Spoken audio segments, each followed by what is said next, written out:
अभी मैंने मीनू जी आई है क्या, मीनू जी? अंक साहब, रिकॉर्डिंग हाँ, कैमरा ऑफ कीजिए। अंक साहब अपना।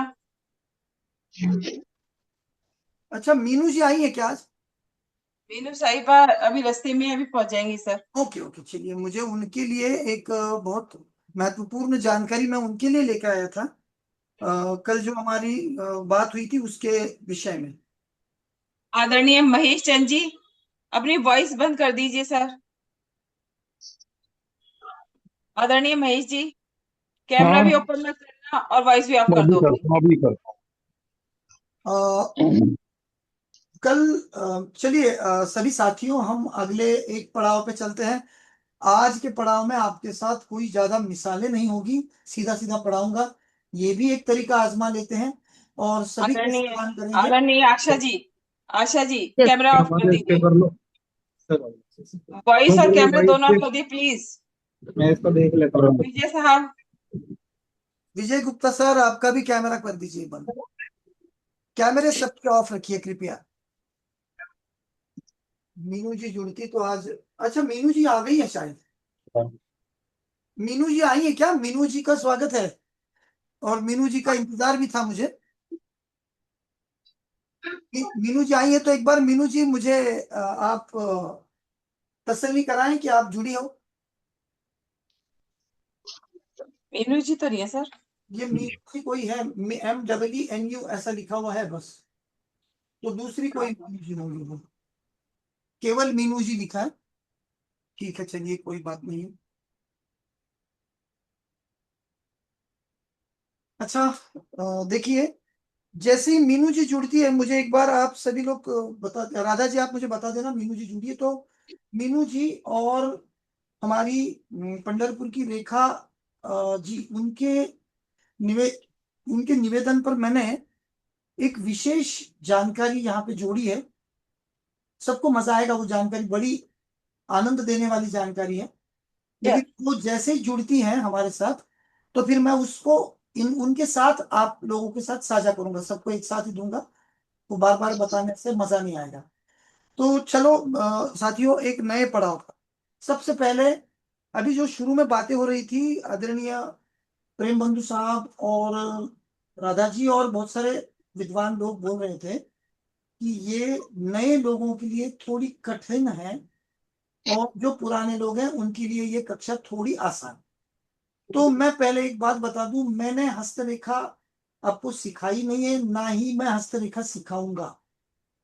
ये 50 घंटे हस्त लक्षण सीखने के हैं और हस्त लक्षण बहुत कम बार सीखे गए हैं लोगों के द्वारा।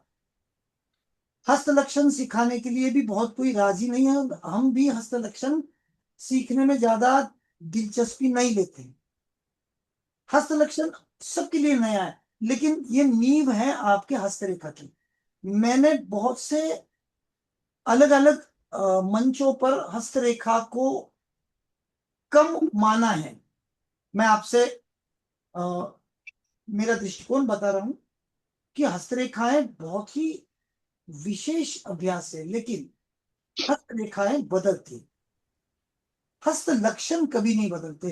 तो मैंने हमेशा अलग अलग मंचों पे निवेदन देते हुए बोला था कि हमें हस्तरेखा को महत्व तो जरूर देना चाहिए, लेकिन उससे भी ज्यादा महत्व हस्त लक्षण को देना होगा, क्योंकि हस्तरेखाएं बदलती है। तो हस्तरेखाएं बदले उस चीज का हम बहुत ज्यादा महत्व नहीं रख सकते। 4-6 महीने तक हस्तरेखा के द्वारा हम किसी को जानकारी तो दे सकते हैं, लेकिन कोई आदमी संन्यास्त हो जाएगा ये बताने के लिए हमें हस्त लक्षण के ही माध्यम जरूरी है। मैंने आपको कल सिखाया था कि कोई आदमी संन्यास्त, साधु या योगी कैसे बने। आपके हस्तरेखा में, मैंने पिछले 36 सालों में पढ़ा है, हस्तरेखा में कोई ऐसी रेखा नहीं है जो बताए कि आप ये आदमी संन्यास्त या साधु हो जाएगा। ये तो एक मिसाल दे रहा हूं, ऐसे लाखों मिसालें मैं दे सकता हूं जो आपके हस्तरेखा के अभ्यास में कहीं ना कहीं अधूरापन दिखाएगी। लेकिन शास्त्र अधूरा नहीं है मित्रों। हमने हमेशा आधा शास्त्र पढ़ा, हमने हमेशा हस्तरेखा को पढ़ा, हस्त लक्षण को साथ में जोड़ा नहीं। शास्त्र को मैं कभी भी कम नहीं कहूंगा, ये तो शास्त्र ईश्वर का रूप होता है, शास्त्रों में साक्षात भगवान बसते हैं, भगवान कभी अधूरे होते नहीं। हम लोगों ने अभ्यास को, प्लीज अपना बंद कर लीजिए माइक प्लीज। हमने शास्त्रों को पढ़ते वक्त आधा पढ़ा। एक मिसाल दे दूं आपको इसमें भी। इसको दो, इसमें बाल है। अरे दीपक जी बंद करिए, माइक बंद करिए। महेश चंद जी माइक बंद करिए। दीपक सब लोग डिस्टर्ब हो रहे हैं आपके कारण। सर नमस्कार सर, मैं 10 बजे तक अवेलेबल हूँ। आप मुझे, अरे एक मिनट राधा मैम सर, मुझे 10 बजे तक आप एडमिन बना दो सर। अभी कर रहा हूँ, अभी को होस्ट कर दो। कनिका जी भी आ गई है वैसे। मैं 10 बजे तक अवेलेबल हूँ, कोई दिक्कत नहीं, मैं करता हूँ बंद। कनिका जी आ गई है, मैं उनको पोस्ट अभी तुरंत कर देता हूँ। और हाँ, भाई साहब आपका क्या नाम है? ललित शर्मा। नहीं, आपका कुछ अलग नाम से आता है ना सर? अंग सत्वा ललित शर्मा। सत्वा। मैं कर देता हूँ, ललित शर्मा कर देता हूँ। हाँ जी सर, आपको भी मैं कर रहा हूँ। मैं ना 10 बजे तक हूँ सर, मैं तब तक पूरा ध्यान रखूंगा आप। बिल्कुल सर, बिल्कुल बिल्कुल। बहुत बहुत आभार सर, आप जुड़े हैं हमारे लिए, तो ये बहुत बड़ी मैं रोज आता हूँ, 10 बजे चला जाता हूँ। बात। कोई दिक्कत नहीं सर। ठीक है, आप को होस्ट बना दो मुझे, मैं अपने आप देख लूंगा। हाँ, अभी तो नाम भी लगेगा आपका? आ गया। ये ललित शर्मा आप ही का नाम है ना सर? हाँ जी, हाँ जी। देखिए सर, ललित साहब आपका नाम भी लगेगा। को होस्ट कर दिया है आपको अभी। ठीक है जी, मैं देख लूंगा। आप देख लीजिए सर, कनिका जी भी को होस्ट हो चुकी है। हाँ जी, अभी हम आगे बढ़ते हैं। अब आप थोड़ा ध्यान रखना सबका। हाँ, तो मैं बता रहा था कि साथियों, हमने कब हस्तरेखा को संपूर्ण पढ़ा है? हमने अक्सर हस्तरेखा को आधा पढ़ा। हमने हस्तरेखा में हस्तरेखा ही पढ़ी है। हमने ग्रह पढ़े, हस्तरेखा पढ़ी, लेकिन हस्तरेखा का बहुत बड़ा अभ्यास है। हमने डर्मेटोग्राफिक्स को पढ़ा ही नहीं, क्योंकि यह हस्तरेखा का सबसे गहन अभ्यास है। हमने हस्तलक्षण को पढ़ा नहीं, जो हस्तरेखा की नींव रखता है, और वहीं से हस्तरेखा का अभ्यास शुरू होता है। हमने क्या कर दिया, हमने जो सबसे महत्वपूर्ण हिस्सा है हस्तरेखा का, जिसमें हम फलित करते हैं, उसी को उठा लिया और सामने रख दिया। लेकिन फलित किस नींव पर करेंगे, किस आधार पर करेंगे, जो ना तो डर्मेटोग्राफिक्स है, ना ही हस्तलक्षण है, कैसे आप? जैसे देखिए, गांधी जी ने हमें पढ़ाया अहिंसा परमो धर्म। जैन लोगों में भी अहिंसा परमो धर्म, इसी विधान को उठाया गया है। लेकिन गीता में अहिंसा परमो धर्म इतना ही केवल वाक्य नहीं है, ये पूरा श्लोक अहिंसा परमो धर्म धर्म हिंसा तथैव च, इस माध्यम से पूरा होता है। हमने धर्म हिंसा तथैव च को हटा दिया, हमने केवल उठा लिया अहिंसा परमो धर्म। अहिंसा परमो धर्म बिल्कुल सही, हस्तरेखाएं बिल्कुल उच्च कोटि का ही ज्ञान है, लेकिन धर्म हिंसा तथैव च, फिर हस्तरेखा के दूसरे अंग जो है वो डर्मेटोग्राफिक्स, हस्त लक्षण, इनको हमने भुला दिया, ना ही पढ़ा है। तो अब हमें क्या हो रहा है, वो पढ़ते वक्त थोड़ी सी संदेहजनक स्थिति हो रही है, और होनी भी चाहिए, क्योंकि पहली बार ही तो हम इतनी स्पष्ट रूप से किसी को पढ़ रहे हैं। तो पढ़ें। मैं 50 घंटों में आपसे वादा करता हूं, इस चीज से आपको बिल्कुल बिल्कुल दोस्ती यारी कर दूंगा आपकी हस्तलक्षण के साथ, और ये चीजें बहुत बार पुनः पुनः घूमते हुए आपके पास आएगी, तो सारी चीजें धीरे धीरे स्पष्ट हो जाएगी। तो चिंता न करें, हमें हमें कोई भी चीज को पूरा पढ़ना है। जैसे अहिंसा परमो धर्म धर्म हिंसा तथैव च, यानी जब जब धर्म कभी दिक्कत में आता है, अगर धर्म पर कभी आँच आती है, तो धर्म को बचाने के लिए आप शस्त्र उठाएं। ये भी भगवान श्री कृष्ण स्वयं कह रहे हैं, और वही उसको बोलते हैं आगे कि अहिंसा परमो धर्म है। धर्म तो सबसे श्रेष्ठ अहिंसा है, लेकिन आपके धर्म को कोई खत्म करना चाहता है, तो हमें उसके साथ शस्त्रार्थ करना होगा, शस्त्र लेके उसके सामने खड़े रहना होगा, हमें धर्म को बचाना होगा। वैसे जब भी हस्तलक्षण आपके साथ में जुड़ जाएंगे, आपकी हस्तरेखा सूर्य के प्रकाश जैसी तेजपुंज और निखर के आएगी, मजा आ जाएगा, और उसमें एक वजन आ जाएगा अभ्यास का। तो आइए और एक नए प्रांत की यात्रा है। इसमें मिसालें नहीं है, एक नया प्रयोग करने जा रहा हूं। किन लोगों के निवेदनों के आधार पर किया है, उन लोगों को ध्यान में भी आ जाएगा। अरे मिसाल हटा दी तो क्या होता है, ये भी आप देख लेना। कल से वापस आप कहें तो मिसालें जोड़ना चालू कर दूंगा। मीनू शर्मा जी और रेखा जी जुड़े हैं, तो मुझे बताएं, उनके लिए मैंने एक अलग हिस्सा रखा है, वो हाँ उनके। सर, मैं जुड़ गई हूँ। हाँ जी, तो मीनू जी भी जुड़ी है क्या? प्रणाम। प्रणाम सर। जी प्रणाम आदरणीय, मैं आप दोनों का स्वागत करता हूँ। और अच्छी बात है कि आप आ गए। तो मुझे कल जो आपको जवाब देना था उसके यथार्थता में मैं कुछ और जानकारी लेके आया। जरूर सर।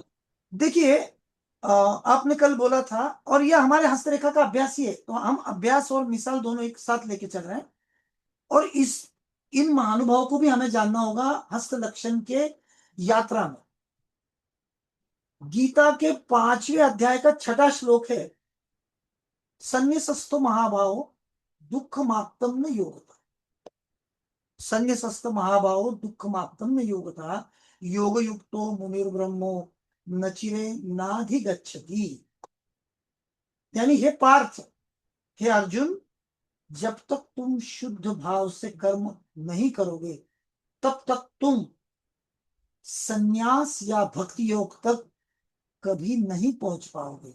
तुमको अगर संन्यास या भक्ति योग तक पहुंचना है, तुमको मुझ तक, मेरे पास आना है, तो तुमने जो कर्म तुम्हारे निश्चित किए हैं मानव जाति के लिए, उनको करना ही होगा, अन्यथा तुम मुझे, मेरी यात्रा चूक जाओगे।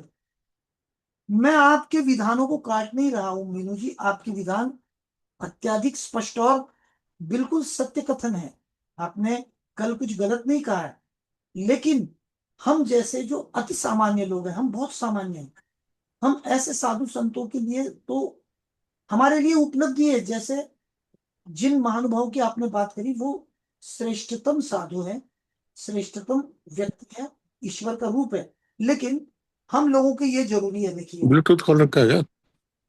देखिए, हम अब्राहम मेस्लो नाम के एक विद्वान को थोड़ा समझते हैं। मेरे पंढरपुर के लोग तो इसको बहुत जानते हैं, हमारी कक्षाओं में तो अक्सर इनका जिक्र होता है।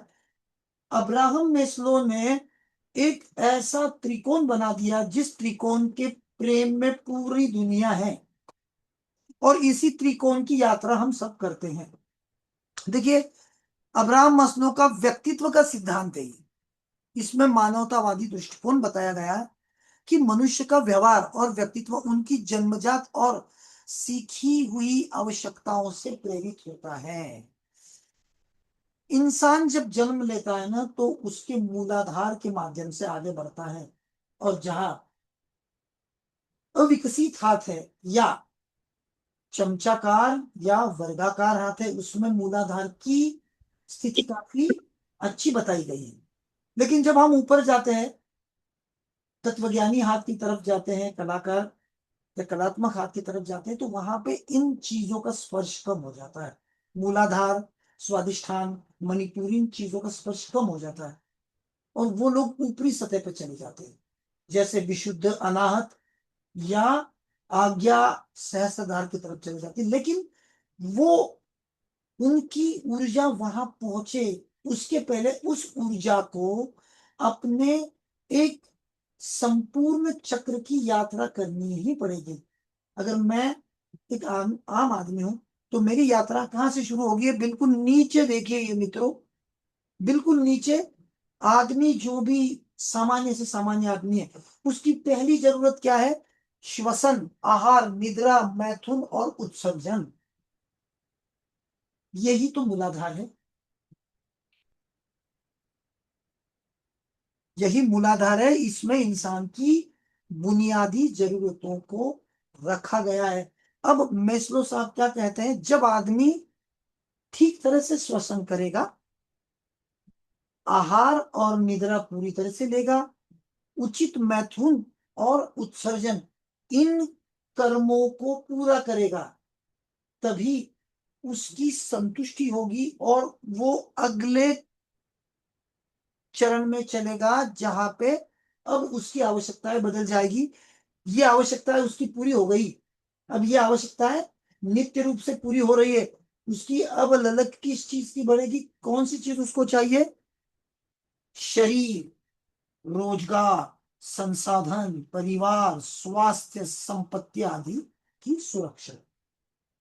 मेरा मेरी नींद हो रही है, मेरा श्वसन हो रहा है, मेरी निद्रा हो रही है, मेरी बुनियादी जरूरतें जो शरीर की है वो पूरी हो रही। अब मुझे क्या चाहिए? मुझे चाहिए एक अच्छा शरीर, एक रोजगार चाहिए, क्योंकि मेरी जीने के लिए ये सहारा है। मेरे संसाधन चाहिए, जीने के संसाधन ना हो तो मैं नहीं जी पाऊंगा। मुझे परिवार भी चाहिए, स्वास्थ्य भी चाहिए, और मैं जो संपत्ति बना रहा हूं उसकी सुरक्षा भी चाहिए। जैसी ये सारी चीजें इंसान की पूरी हो जाती है और ऊपरी चरण में पहुंचता है, अब उसकी जरूरत इन चीजों के अलावा और ऊपर की आ गई। इनको चाहिए प्रेम, अपनापन, मित्रता, मैथुन की निजता। देखिए अब इसकी जरूरतें और ऊपरी स्तर पे आ गई। बाकी चीजें तो इसकी रोज अब पूरी हो रही है। तो इसको चाहिए प्रेम, कोई मुझसे प्रेम भी करे, मुझे अपनापन दे, मुझे पारिवारिक और वैवाहिक सौख्य मिले, और मेरा एक अच्छा परिवार हो। तभी आदमी जिसके पास एक अच्छा मजबूत परिवार है, ईश्वर की यात्रा वहीं से शुरू होती है, क्योंकि संतुष्टि वहीं पे होती है। उसकी नींद, उसका रोजगार, उसका शरीर, उसके संसाधन, उसका आहार, उसका श्वसन, ये सारी चीजें पूरी हो गई जो बुनियादी है। अब उसकी जरूरत है, मैं ईश्वर की यात्रा की तरफ चलूं, मुझे मेरे आत्मा को ढूंढना है।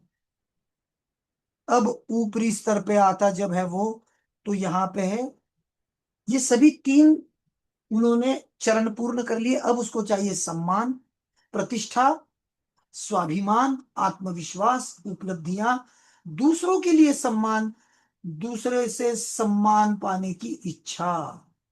देखिए जब ये तीन चरण पूर्ण हो गए ना, तभी आप इसी चरण में आ पाओगे। आप सीधा आएंगे और इस चरण से अगर जुड़ते हो तो ये लोग निचले चरणों को ना स्पर्श करने के कारण कई बार वो फिसल के नीचे आते हैं, या यहां से ऊपर जाने के बगैर वो बीच में ही अधूरेपन से भर जाते हैं, और वो न तो ऊपर जाते हैं न नीचे जाते हैं। ये जीवन का अधूरापन। सर अब नमस्कार। ये सर आज ज्वाइन ही नहीं कर पाए, अब जाकर के। हेलो, क्या हुआ है?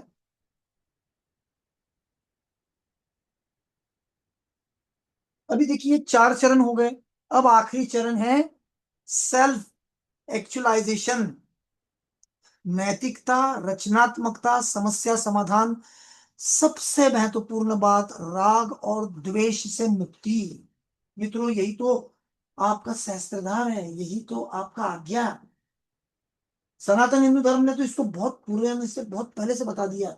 और आज के आधुनिक विज्ञान में भी साइकोलॉजी कहती है, अब्राहम मैस्लो बहुत जाने माने साइकोलॉजिस्ट है, श्रेष्ठतम वैज्ञानिक है, और उनके इस जो त्रिकोण की जो रचना है, हर आदमी इस त्रिकोण से गुजरता है, और अंत तक वो इसी त्रिकोण को ही अपने जीवन की एक राह बनाता है। हमें मालूम भी नहीं, हम इन्हीं चरणों से ऊपर गुजरते हैं। हाँ, संभव है कि जो इस धरती को राह दिखाने के लिए ईश्वर के रूप में यहाँ पधारते हैं,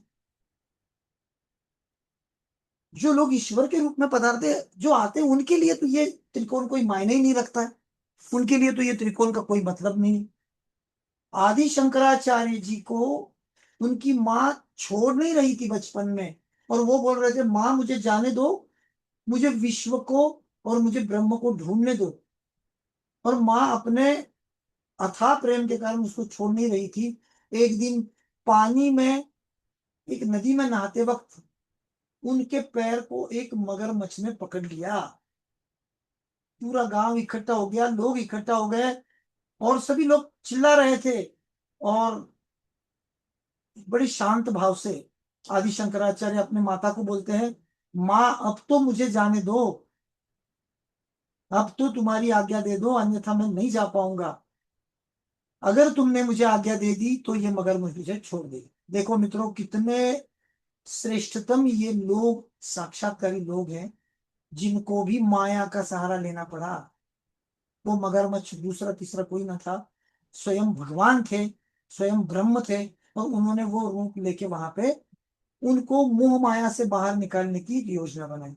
जैसे ही माँ ने व्यथित होके उसको हा करी, उसी क्षण वो मगरमच्छ आदि शंकराचार्य को छोड़ के चला गया।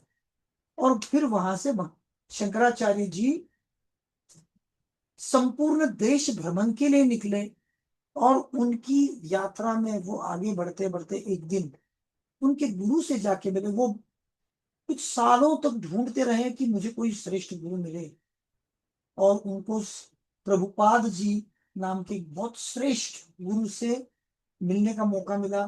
फिर उनको वहां पे गुरु मंत्र मिला, गुरु आज्ञा मिली, गुरु ने उसके साथ कुछ सालों का समय बिताया, और शंकराचार्य जी में संपूर्ण ईश्वर के तत्व उन्होंने भर दिए। वैसे भगवान शंकराचार्य जी या उनके प्रभुपाद जी, ये दोनों ईश्वर का ही अंश है। लेकिन इस स्थिति में भी वो देखिए नीचे से ऊपर गए हैं, मतलब उनको भी परिवार है, उनको भी मोह माया ने अपने ताकत में अपने हिस्से में रख लिया है, और ये सब होते हुए भी वो लोग उसके ऊपर मात करके हुए आगे चले गए हैं। जिन महानुभाव की आपने बात करी, उनको डायलिसिस पिछले कुछ सालों से है, और लगभग हफ्ते में 2 बार होता है, ऐसा मैंने सुना है। अब इतनी यातना और इतनी पीड़ा उनके जीवन में आई है, लेकिन उनकी ऊर्जा में कोई कमी नहीं है, उनकी अध्यात्म में कोई कमी नहीं है, उनकी प्रसन्नता में कोई कमी नहीं है।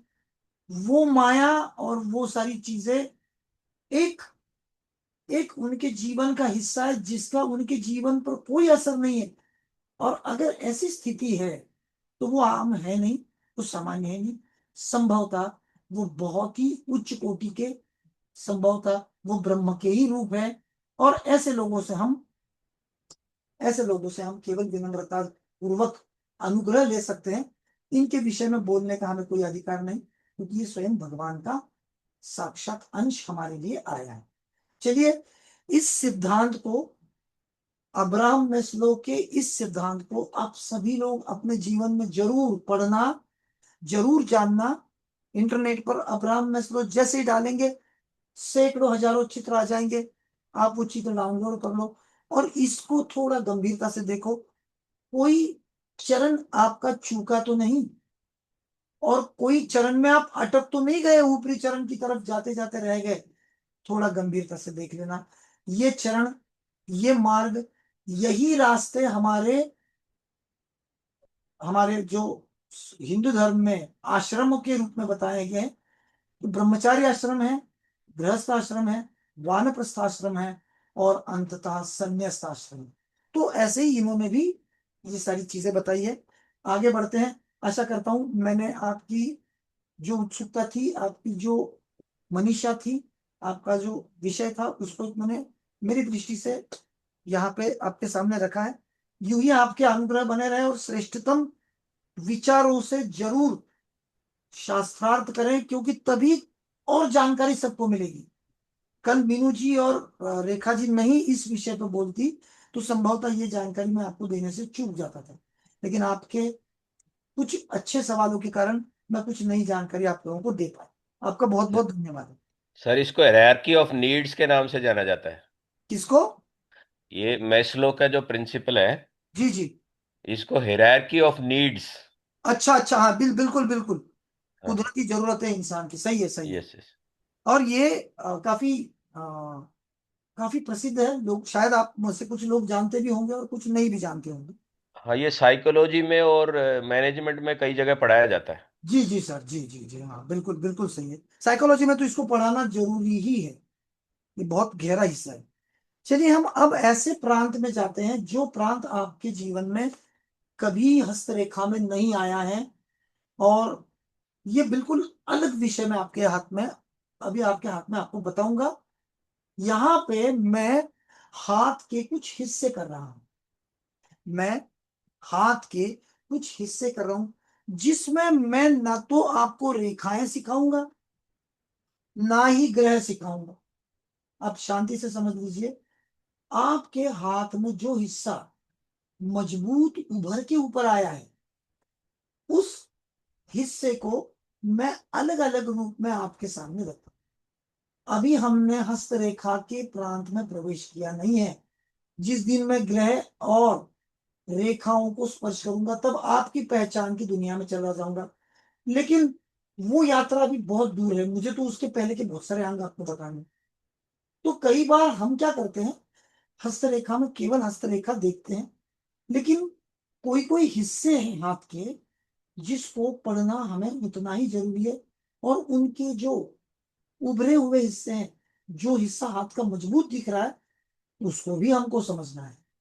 देखिए, अब इसमें चेतन का विभाग है। चेतना या चेतन, जागृत अवस्था हम जिसको कहते हैं, उस जागृत अवस्था को मैंने यहां पे डिवाइड किया है।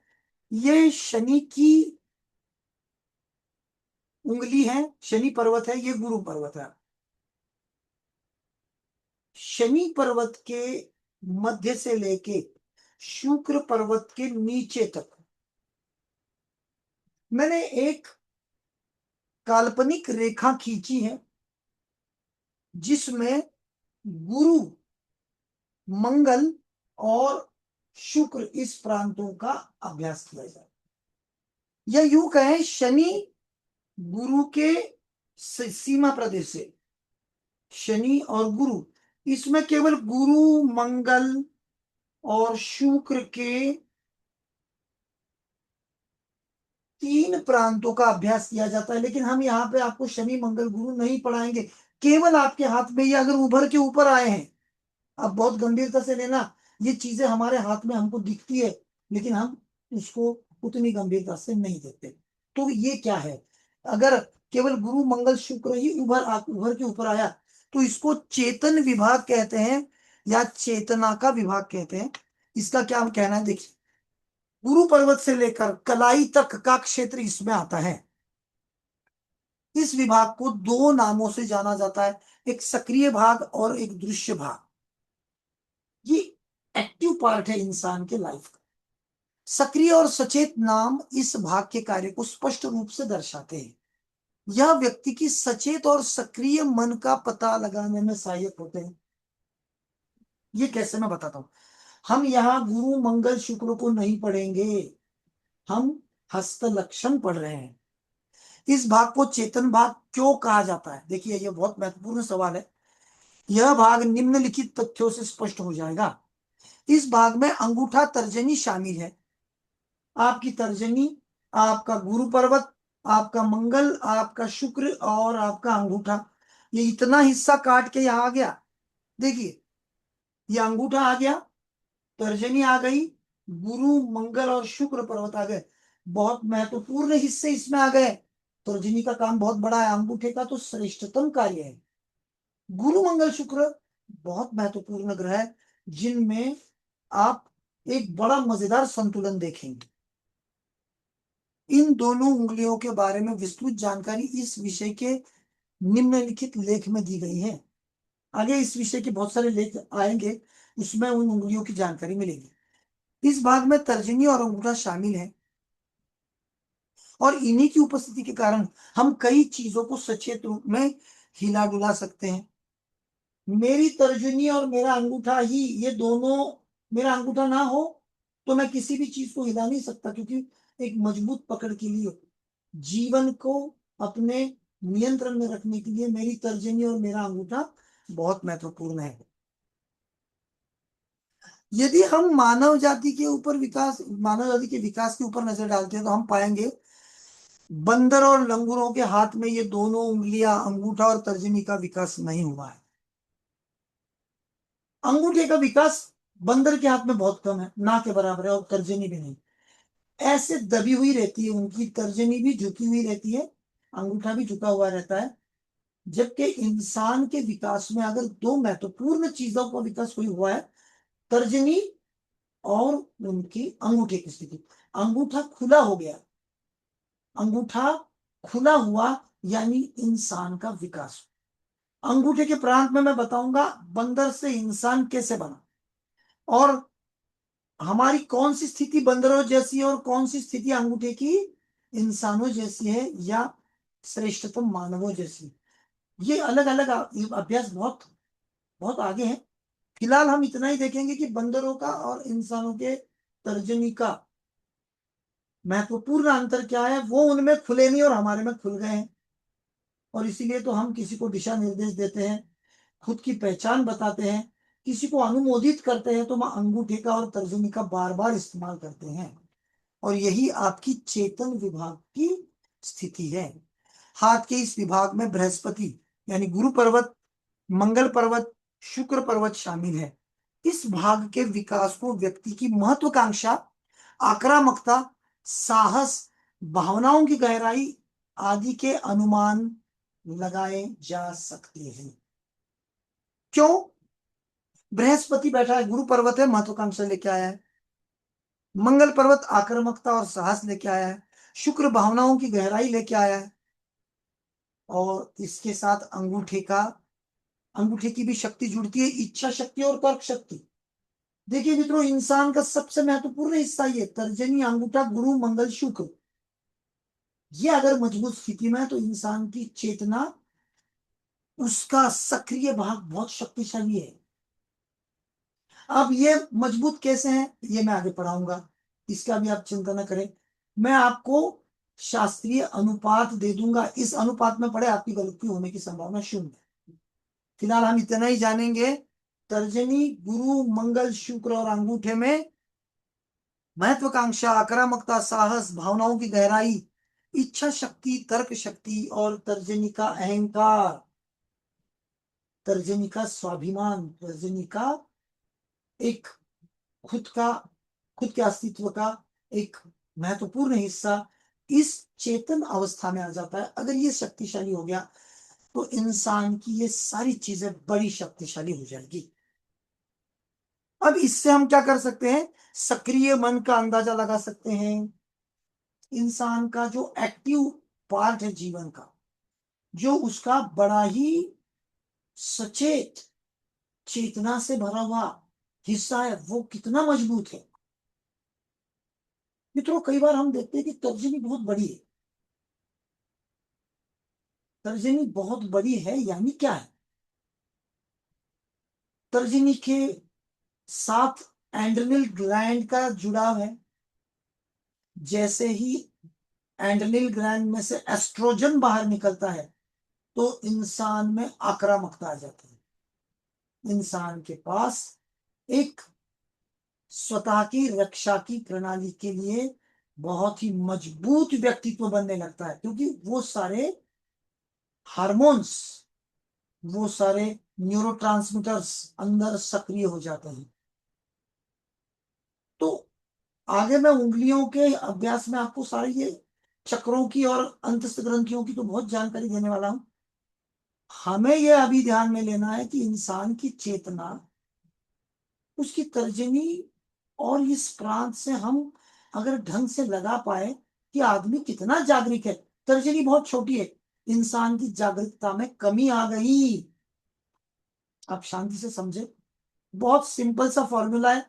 तर्जनी की हाइट कम हो गई, गुरु दब गया, मंगल का अस्तित्व अच्छा नहीं है, शुक्र का अस्तित्व अच्छा नहीं है, अंगूठा अगर मजबूत नहीं है, उसके दोनों पोर में उतनी अगर अच्छे अनुपात की स्थिति नहीं है, मित्रों ये आदमी निस्तेज हो जाएगा, इसके जीवन में कुछ नहीं कर पाएगा। आप इसको कितना भी कुछ भी बता दो, ये जीवन में चूक जाएगा। इसकी चेतना का हिस्सा बड़ा कमजोर हो गया। ये केवल इसको इतना ही ध्यान में रखो, ये चेतना का हिस्सा है।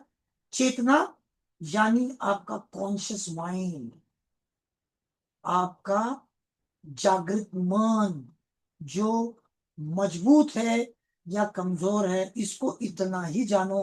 अभी फिलहाल इसको बहुत टेंशन वाला मत लो, क्योंकि मुझे डर लग रहा है कहीं आप में से कुछ लोग इस अभ्यास की गहनता से मुझे चूक न जाए। मैं आपको चीजें अच्छी देने का प्रयास कर रहा हूं, लेकिन उसके साथ आपके अंदर का आत्मविश्वास टूटे नहीं, क्योंकि अभ्यास कई बार थोड़ा गहरा हो जाता है। तो आप इतना ध्यान में रखें, आपकी चेतन अवस्था कैसी आपको चेक करनी है। तर्जनी, गुरु, मंगल, शुक्र, अंगूठा, इनके माध्यम से चेतन अवस्था का आपको अनुमान लगाना है, और वही बताएंगे आपको कि आपका ये प्रांत कितना मजबूत है। एक आपको एक आपको मैं मिसाल देता हूं, आपके जो प्रधानमंत्री साहब हैं, इनकी चेतना की अवस्था बहुत शक्तिशाली है। मैं जब भी पंतप्रधान नरेंद्र मोदी साहब को देखता हूं तो मैं अक्सर उनकी उंगलियों की तरफ मेरा ध्यान जाता है, और मैं जो बता रहा हूं कैमरे के सामने वैसा आप उनको देखना। अंगूठा, पूरी उंगलियां बंद है, अंगूठा खुल के बाहर आया है, और दोनों तर्जनी का वे बहुत इस्तेमाल करते हैं, जैसे ऐसे क्रॉस लगाना, बताना, दोनों तर्जनियों। उनके हाथ को अगर आप गौर से देखेंगे, उनकी चेतना की अवस्था बहुत शक्तिशाली है। एक तो उनकी तर्जनी लंबी भी है, और वो उसे खुला बाहर रखते हैं, उसको वो अंदर नहीं रखते हैं। उसका विकास बहुत अच्छा है, और वही बताता है कि इस आदमी की जागृत मन की अवस्था बहुत शक्तिशाली है। हम कोई भी उंगली यूं ही बाहर नहीं निकालते। हमें अगर आंखों से देखने की आदत हम डाल देते हैं तो बड़े मजेदार लोग दिखेंगे। देखिए, मैं अभी जो आपको बता रहा हूं ना, कैमरे की तरफ ध्यान देना, पीपीटी को छोड़ के 2 मिनट मुझे देख लेना। हाथ ऊपर करते हैं तो कई बार तर्जनी 3 उंगलियों से छूट के अलग आ जाती है। कई बार कनिष्ठा इन 3 उंगलियों को छोड़ के बाजू में रह जाती है। कई बार आपका हाथ का अंगूठा खुल के बाहर आ जाता है। कई बार अनामिका और मध्यमा में बहुत बड़ी जगह हो जाती है। मित्रों, ये आप जानबूझ के नहीं कर सकते। अगर ऐसा कोई हाथ दिखता है तो उन हाथों में बड़े विशेष व्यक्तित्व के लक्षण हैं। जैसे ही आपकी कनिष्ठा आपके चारों उंगलियों को छोड़ के बाहर चली गई, ये व्यक्ति निहायत ही स्वतंत्रता प्रिय और अपने ही दृष्टि से चलने वाला, इसको दुनिया से कुछ नहीं आता। फिर लाख दुनिया इसका बुरा चाहे या इसको खत्म करना चाहे, इसको किसी की परवाह पड़ी नहीं। ये मिट जाएंगे, अपने व्यक्तित्व को किसी के सामने झुकाएंगे नहीं। इनकी कनिष्ठा हमेशा बाहर रहती है। हाथ देख लेना, अलग दृष्टिकोण मैं आपको देने जा रहा हूं। ये अभी उंगलियों के सेक्शन में मैं पढ़ाऊंगा, अभी इतना ही बताता हूं कि इनकी कौन सी ग्रंथि, कौन से चक्र और कौन सी मानसिकता के कारण इनकी ये विशिष्ट उंगलियां अलग अलग दिशाओं में फैल रही है।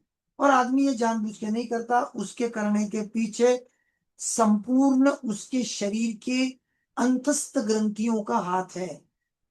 आप कुछ नहीं हो, आपकी अंतस्थ ग्रंथियों का और आपके चक्रों का एकमात्र बाह्य स्वरूप हो, अंदर बैठा परमात्मा, और उस परमात्मा की सारी लीला वो ही जाने। हमें उस परमात्मा के अस्तित्व को सीखना है। यदि चेतन क्षेत्र में सूक्ष्म रेखाओं का विकास नहीं है, यदि चेतन चेतन क्षेत्र में सूक्ष्म रेखाओं का विकास सामान्य नहीं पाया जाता है, इसका अर्थ है ऐसे व्यक्ति का चेतन मन विकसित नहीं है, और इसलिए ऐसे व्यक्ति में उदासी, भय, आत्मविश्वास की कमी आदि जैसे दोष होने की संभावना है। यहाँ पे बहुत सारी महत्वपूर्ण रेखाएं बन रही हैं। मैं मिसाल के तौर पे बताता हूं। गुरु के ऊपर क्रॉस बनेगा, गुरु के ऊपर स्क्वायर बनेगा, शुक्र पर्वत पे ये खड़ी रेखाएं बनेगी, अंगूठे के ये 2 हिस्से होंगे, इसके ऊपर इसको मध्य तक काटने वाली एक रेखा बनेगी। यह हस्तरेखा का अभ्यास है, मैं अभी मिसाल के तौर पे बता रहा हूं। मैंने यहाँ पे लिख दिया है कि चेतन क्षेत्र में सूक्ष्म रेखाओं का विकास सामान्य नहीं पाया जाता है, तो इसका अर्थ इस व्यक्ति के चेतन मन का विकास नहीं है। ये सामान्य रूप से इन सारी सूक्ष्म रेखाओं का वहां पे होना नितांत जरूरी है। और कई बार हम देखते हैं हमारे यहाँ जो मजदूर आते हैं, काम करने वाले लोग आते हैं, जो बिल्कुल मेहनत पसंद और निम्न बुद्धि वाले लोग हैं, उनके हाथ में ये सूक्ष्म रेखाओं का विकास बहुत कम होता है, और ये लोग कई बार जरूरत से ज्यादा उदास, भय और आत्मविश्वास की कमी में खो जाते हो। इनको आप थोड़ा भी कुछ अलग काम बताओ तो बोलते कि नहीं होगा साहब हमसे, ये हमारा काम नहीं है, हमें कुछ हो गया तो आप क्या करेंगे। ऐसे बहुत सारी नकारात्मक बातें में ये आगे बढ़ जाते हैं। आप ये अक्सर देखना, आपके पास जो कर्मचारी है उनके इस प्रांत की अगर रेखाएं ज्यादा विकसित नहीं है तो उनके जीवन में उन ग्रंथियों का विकास नहीं है जो ग्रंथियां इंसान के पुरुषार्थ के लिए बहुत जरूरी है। पुरुषार्थ यानी केवल पुरुषों ने करना है ऐसा नहीं है, पुरुषार्थ महिलाएं भी करती है। पुरुषार्थ का मतलब अथक प्रयास, तो पुरुषार्थ महिलाएं करती है, पुरुष भी करते हैं। और आज की तारीख में तो महिलाएं पुरुषों से कई गुना आगे अच्छा प्रतिनिधित्व कर रही है। पुरुषों में केवल और केवल अनामिका की ताकत छोड़ दी तो और कुछ नहीं है, लेकिन स्त्रियों में पुरुषों से कई गुना बेहतर रचना इस विश्व ने दे दी है। पुरुषों के पास अनामिका की सबसे ज्यादा ताकत जो है वो उसका टेस्टोस्टेरोन है। टेस्टिस नामक ग्रंथियों से निकलने वाला टेस्टोस्टेरोन ये ऐसा न्यूरोट्रांसमीटर है, वो पुरुषों को स्त्रियों से श्रेष्ठ करने में एक ही विशेष कारण है। उसके अलावा अगर उसी चीज की कमी रही या किसी आदमी के पास उस चीज की कमतरता है तो महिलाएं पुरुषों से कई गुना बेहतर, ये हमेशा ध्यान में रखना। कभी महिलाओं का उनको कभी कम ना समझे, उनके सम्मान में कभी गलत काम ना करे, क्योंकि जो महिला एक बालक को जन्म देने की क्षमता रखती है वो पुरुषों से कई गुना बेहतर शारीरिक मजबूती के साथ इस कुदरत ने उनको सम्मानित किया है। इस कुदरत ने उनको बहुत शक्ति दी है पुरुषों से ज्यादा, क्योंकि एक नए बालक को जन्म देना ये कोई सामान्य बात नहीं। लेकिन हम अक्सर टेस्टोस्टेरोन के चलते महिलाओं को कम मानते हैं, महिलाओं पे भद्दे मजाक, और धर्म पत्नी पे तो मजाक इतने व्हाट्सएप पे आते हैं कि जैसे मानो पत्नी कोई इनके जीवन की बड़ी आपत्ति है, जबकि पत्नी के सिवाय तो आपका जीवन पूरा भी नहीं हो सकता। और पत्नियों की निर्भत्सना करने में पुरुष लोग अपने पुरुषार्थ को ढूंढते हैं, ये बड़ी दुर्भाग्य की बात है। लेकिन महिलाओं से श्रेष्ठ और शक्तिशाली तो कोई हो ही नहीं सकता। विश्व की सबसे श्रेष्ठ अगर कोई शक्ति है तो वो महिला है। पुरुष उनके साथ कदम से कदम मिला के चले तो ये भगवान शिव की योजना हो जाएगी, लेकिन हम अक्सर उनको कम आगे बढ़ जाते हैं। हमारी चेतना का विकास हमारे इन प्रांतों के आधार पर हमें समझना है। उपरोक्त व्याख्या से यह स्पष्ट हो जाता है कि किसी व्यक्ति के हाथ में सचेत भाग का अवलोकन करते समय गुरु की उंगली या अंगूठे का रूप ध्यान पूर्वक अवलोकन करना चाहिए, अगर और यह देखना चाहिए कि उनमें कोई दोष तो नहीं। साथ ही साथ इस भाग की ऊंचाई पर ध्यान देना चाहिए कि वे कितने विकसित है। अंत में हाथ पर बनी सूक्ष्म रेखाओं का पैटर्न सूक्ष्म अवलोकन करना उतना ही महत्वपूर्ण है। यदि इन तीन बातों का पूर्ण रूप से ध्यान में रखा जाए तो निस्संदेह हम व्यक्ति के चेतन मन को भिन्न स्वरूप से समझ सकेंगे। कितना महत्वपूर्ण हिस्सा है। मैं तो इस विभाजन को बहुत गहराई से मानता हूं। धीरे धीरे आप भी इस अभ्यास में, आपके अभ्यास में इसका अंतर्भाव करें। अब अवचेतन या अचेतन, हमने अभी क्या सीखा? चेतन कहा था? गुरु, मंगल, शुक्र, तर्जनी और अंगूठा, ये 1, 1, 2, 3, 4 और 5, ये 5 हिस्से हैं चेतन के। अब अवचेतन आ गया, इससे विपरीत। ये कहां पर है? रवि के आधा हिस्सा रवि का और चंद्रमा का पूरा हिस्सा आ गया। इसमें कनिष्ठा आ गई, एक बुध आ गया, रवि का आधा हिस्सा आ गया, ऊपरी मंगल आ गया और चंद्रमा आ गया। ये 5 हिस्से इस प्रांत में दिए गए हैं। चेतन का 5वां भाग कौन सा बताया? ये चंद्र पर्वत है। नहीं, चेतन का 5वां भाग देखिए, तर्जनी, गुरु 2, मंगल 3, शुक्र 4 और अंगूठा 5, ये चेतन के 5 हैं। और अवचेतन के या अचेतन के कनिष्ठा, बुध पर्वत, रवि पर्वत का थोड़ा हिस्सा, मंगल का हिस्सा और चंद्र का पूरा हिस्सा, इसमें अवचेतन का प्रांत आता है। अब ये प्रांत क्या करता है, देखिए, अवचेतन या अचेतन क्षेत्र, इस क्षेत्र में सूर्य पर्वत, बुध पर्वत, द्वितीय मंगल और चंद्रमा पर्वत का भाग शामिल है। उंगली हाथ पर मौजूद उभारों पर उचित स्थान पर बाद में चर्चा की जाएगी। यहाँ एक बात का उल्लेख करना आवश्यक है, सूर्य और बुध उंगलियां अक्सर दिखावटी होती हैं और सूर्य की उंगली व्यक्तित्व के अवचेतन या आंतरिक मन का सूचक होती है। मित्रों, ये बहुत महत्वपूर्ण उंगली है, बहुत महत्वपूर्ण है। डर्मेटोग्राफिक्स को हम इसको सेंट्रल सर्वर बोलते हैं। संपूर्ण इंसान की मेमोरीज, सारी इंसान की यादें अनामिका में स्टोर होती है। वहां पे एक लोब है, टेम्पोरल लोब।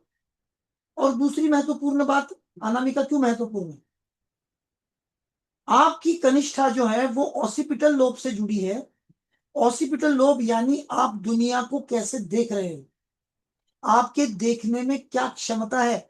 आप सामने पेड़, पत्ते, पर्वत, नदी, झरने देख रहे हो या एक पेड़ पे बैठे तोते की आंख देख रहे हैं, आपकी दृष्टि में कितनी सक्षमता है। अर्जुन को एक तोते की आंख दिखती है और सामान्य बाकी छात्रों को तो सारे पेड़ पौधे और नदी पर्वत दिखते हैं। ये क्षमता आपकी कनिष्ठा की, कनिष्ठा का विकास, इस पे तो मैं आजीवन बात करूं तो भी मेरी संतुष्टि न हो, इतना बड़ा अभ्यास कनिष्ठा का है।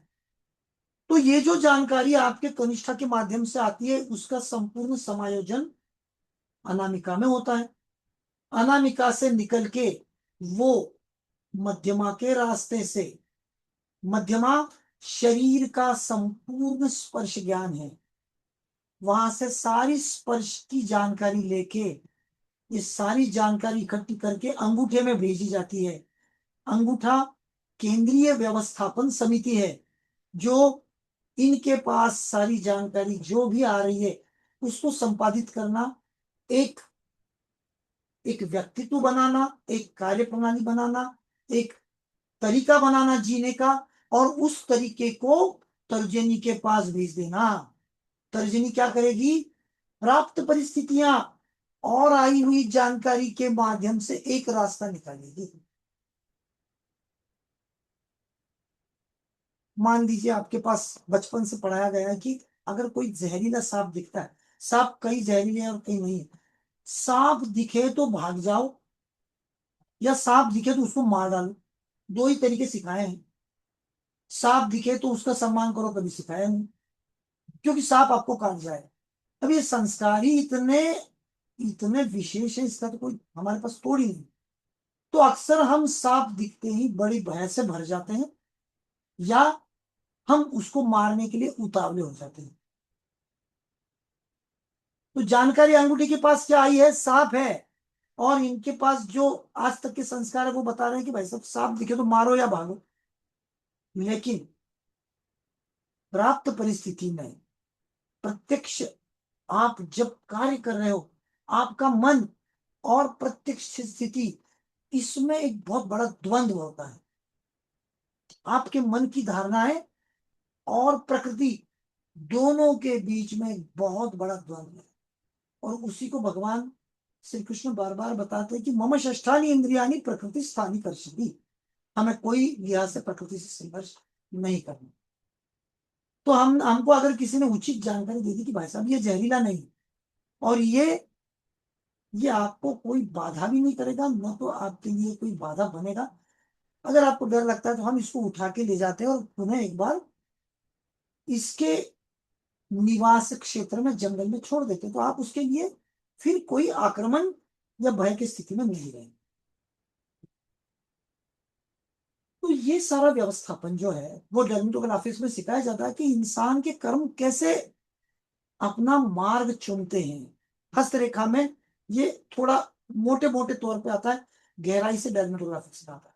तो मैं इतना ही कहूंगा कि अनामिका बहुत महत्वपूर्ण है। अनामिका के पास सबसे महत्वपूर्ण टेस्टोस्टेरोन है। टेस्टोस्टेरोन पुरुषों के पास ज्यादा होता है, स्त्रियों के पास ना के बराबर होता है, इसलिए स्त्रियां बहुत जल्दी डर जाती हैं।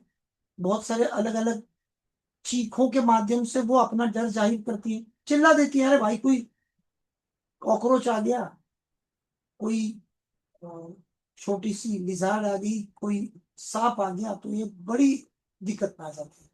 पुरुष उतनी दिक्कत में नहीं आती क्योंकि टेस्टोस्टेरोन बहुत अच्छा रहता है इनके पास। यही अंतर है महिलाओं में और पुरुषों में। तो ये जो उंगली है, बताने का काम यही था कि आपकी जो अनामिका उंगली है बहुत महत्वपूर्ण उंगली है। ये उंगलियां भले ही बनावटी हो, क्योंकि इनके जो उपलब्धताएं हैं उंगलियों की, वो नीचे के जो ग्रह है, इसका इसका प्रभावी होना न होना, इसके बहुत कम प्रमाण सिखाए जाते हैं। देखिए, एक एक शब्द पे गौर करना। बहुत श्रेष्ठतम अभ्यासक यहाँ पे बैठे हैं, मैं बड़ी गंभीरता से विधान कर रहा हूं। बुध पर्वत के प्रभावी होने के कितने मार्ग आपने सीखे हैं? करंगली के नीचे रवि पर्वत है, उसके प्रभावी होने के कितने मार्ग हैं आपके पास कि आपकी ये रवि पर्वत की स्थिति मजबूत है। इसके लिए उसके हमारे अनुमान कई बार शुद्ध अभ्यास न होने की वजह से चूकने की संभावना होती है। इसलिए कहते हैं इन उंगलियों की स्थिति कई बार दिखावटी है। लेकिन सूर्य उंगली व्यक्ति के अवचेतन यानी आंतरिक मन का सूचक है, क्योंकि पूरी जानकारी ही आपके जीवन की इसके पास सुरक्षित रहती है, टेम्पोरल लोब में कैद हो जाती है। ऊपरी मंगल, सकारात्मक मंगल हमेशा बचावात्मक सुरक्षा को महत्व देने वाला। आक्रमण नहीं करना है, प्रतीक्षा करनी है और सही मौके पे आक्रमण करना है। यह आक्रामक नहीं होता, ये अपने बचाव के लिए लंबे समय तक लड़ते रहने की क्षमता देता है। क्षण में आक्रामक होकर खुद को मिटाना इसका व्यक्तित्व ही नहीं है। सही समय का इंतजार करेंगे और लंबे समय तक हम डटे रहेंगे, हम हार नहीं मानेंगे। यह है सकारात्मक मंगल पर्वत। ये प्रतिरोध के सूचक है और इनका गुण निचले मंगल पर्वत से विपरीत है। सकारात्मक मंगल का जो गुण है निचले पर्वत से विपरीत है। निचला मंगल जो है वो आक्रामक है। क्योंकि ऊपरी मंगल पर्वत सक्रिय क्षेत्र में आता है, इसलिए यह व्यक्तित्व के भिन्न गुणों का सूचक है। जबकि निचला मंगल पर्वत प्रेरणा क्षेत्र में आता है, इसलिए यह मानव के मन के अव्यक्त गुणों का सूचक है। मंगल पर्वत के नीचे चंद्रमा पर्वत बैठा है और इससे हम व्यक्तित्व की कल्पनाशीलता और उसकी रचनात्मकता और उसके मन के विभिन्न पहलुओं को समझ सकते हैं। यदि इस पर्वत में किसी प्रकार का दोष पाया जाता है तो व्यक्ति में वैचारिक विकृति की संभावना होती है। मित्रों, देखिए, बुध, रवि की उंगली, रवि पर्वत का आधा हिस्सा, सकारात्मक मंगल और चंद्र, इनमें कोई गड़बड़ हो गई तो इनमें विकृति की संभावना बहुत ज्यादा है। आज कितने गहन अत्याचार महिलाओं पे विकृत मानसिकता के कारण लोग कर रहे हैं, जबकि महिला शक्ति का स्वरूप है, माँ है, बहन है और सबकी जननी है, विश्व की माँ है। तो इनके ऊपर कितने गहन अत्याचार हो रहे हैं। ये जो विकृति है ना, ये यहाँ पे ढूंढेंगे हम जब आगे पर्वत पढ़ेंगे, उंगलियों की रचनाओं को समझेंगे, तभी इस विकृति को भी आपको पढ़ाऊंगा। बुध की उंगली को कभी कम महत्वपूर्ण नहीं समझना चाहिए। मैं तो कभी कम नहीं समझता हूं। मेरे लिए तो बुध की उंगली यानी सबसे श्रेष्ठ उंगली है। यदि इसमें कोई दोष है तो वैवाहिक सुख की कमी का संकेत देते हैं।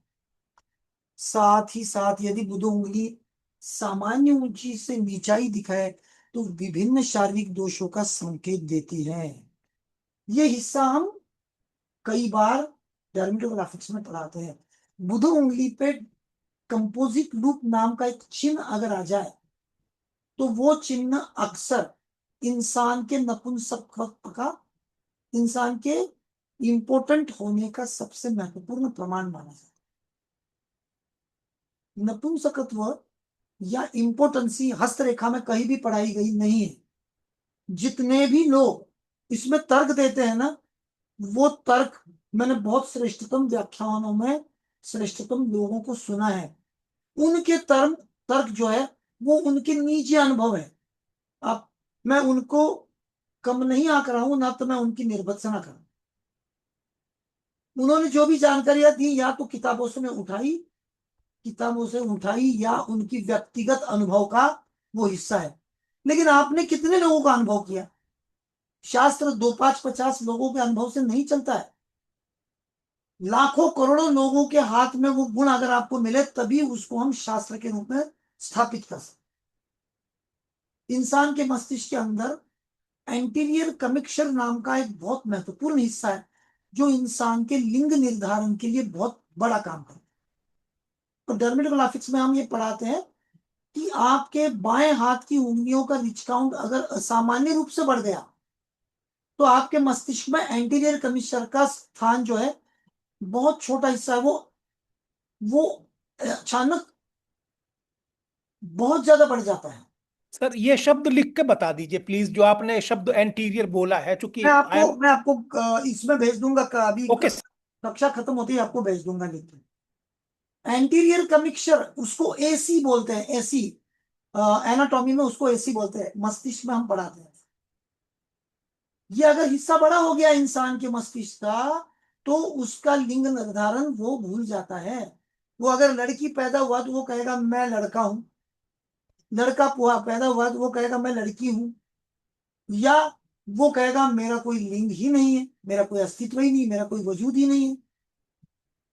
तो इसको डर्मेटोग्राफिक्स में हम बहुत महत्वपूर्ण दृष्टि से सिखाते हैं, पढ़ाते हैं।